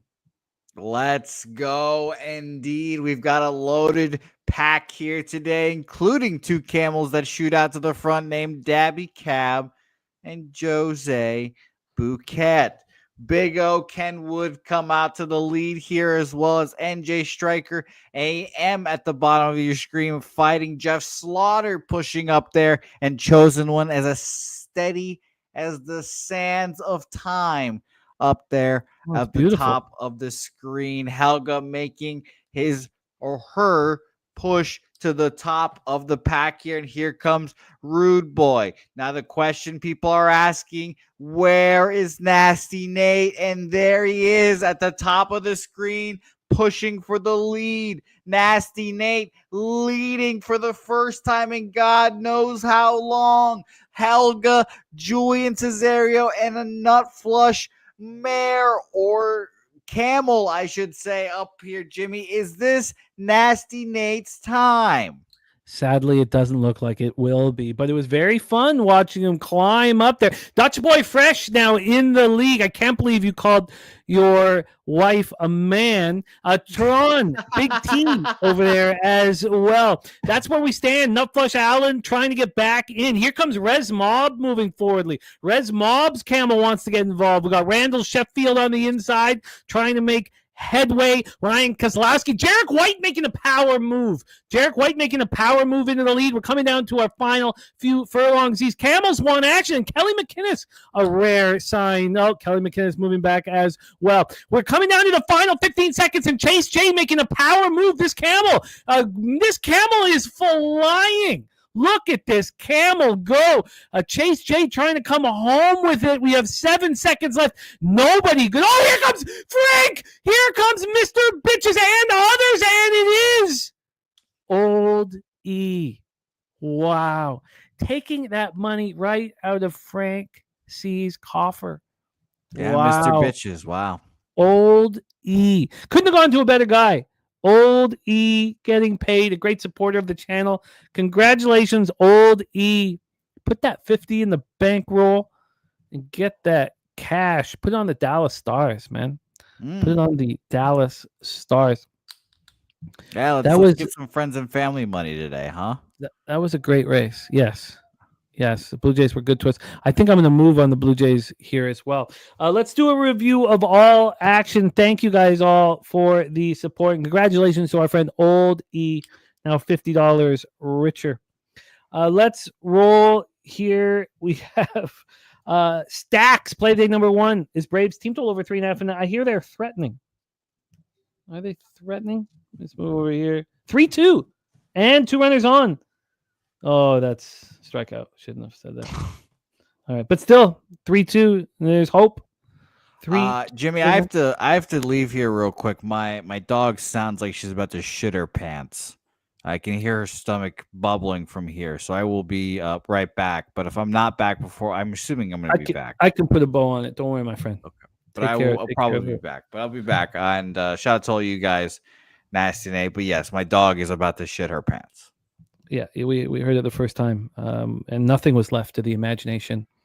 But the second time, just reiterating, just to ensure that that's in our thoughts right now. Just to ensure, just like the sisters doing it hard, my dog down her legs. All right. We have AM's action here.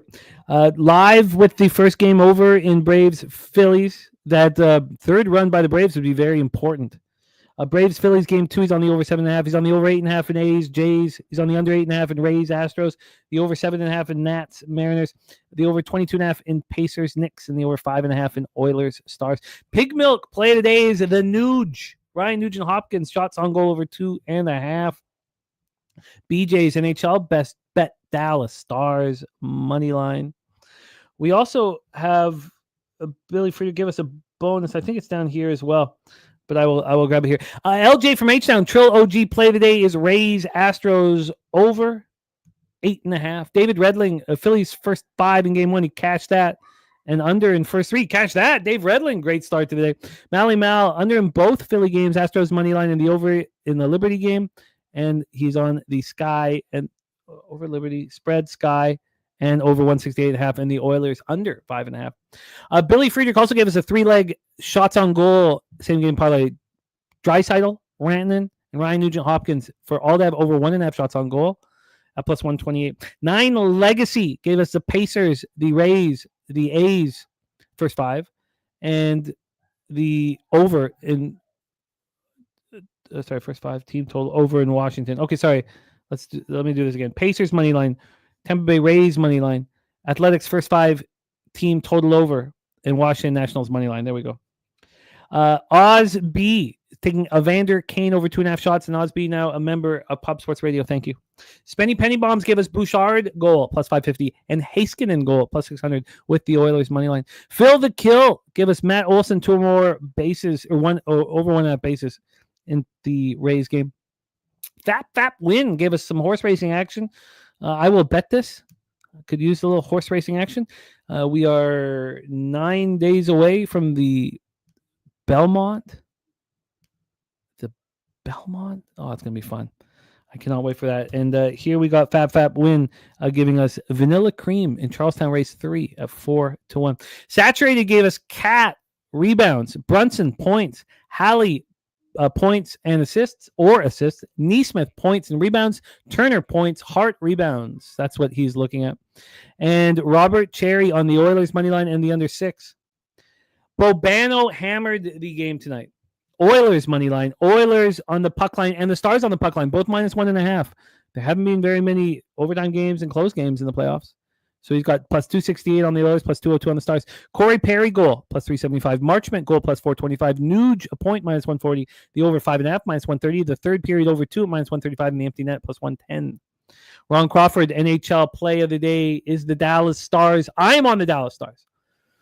And I know I was very confident on Carolina yesterday. That it did not come to fruition, but I like Dallas here. I like Dallas quite a bit. And shout out to our guy, Ron Crawford, and Sancho, and BJ. There's some others that are rolling with me. Most of the people are on the Edmonton Oilers, but not our friend Ron Crawford. Shout out to Ronnie Crawford. Ron Crawford!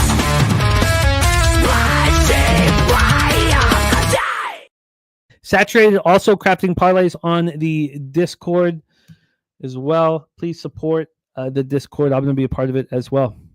Jermaine saying these closeout teams handling business. It's a little easier when you're at home, I think, but God, the fun. We're going to have fun action tonight, man.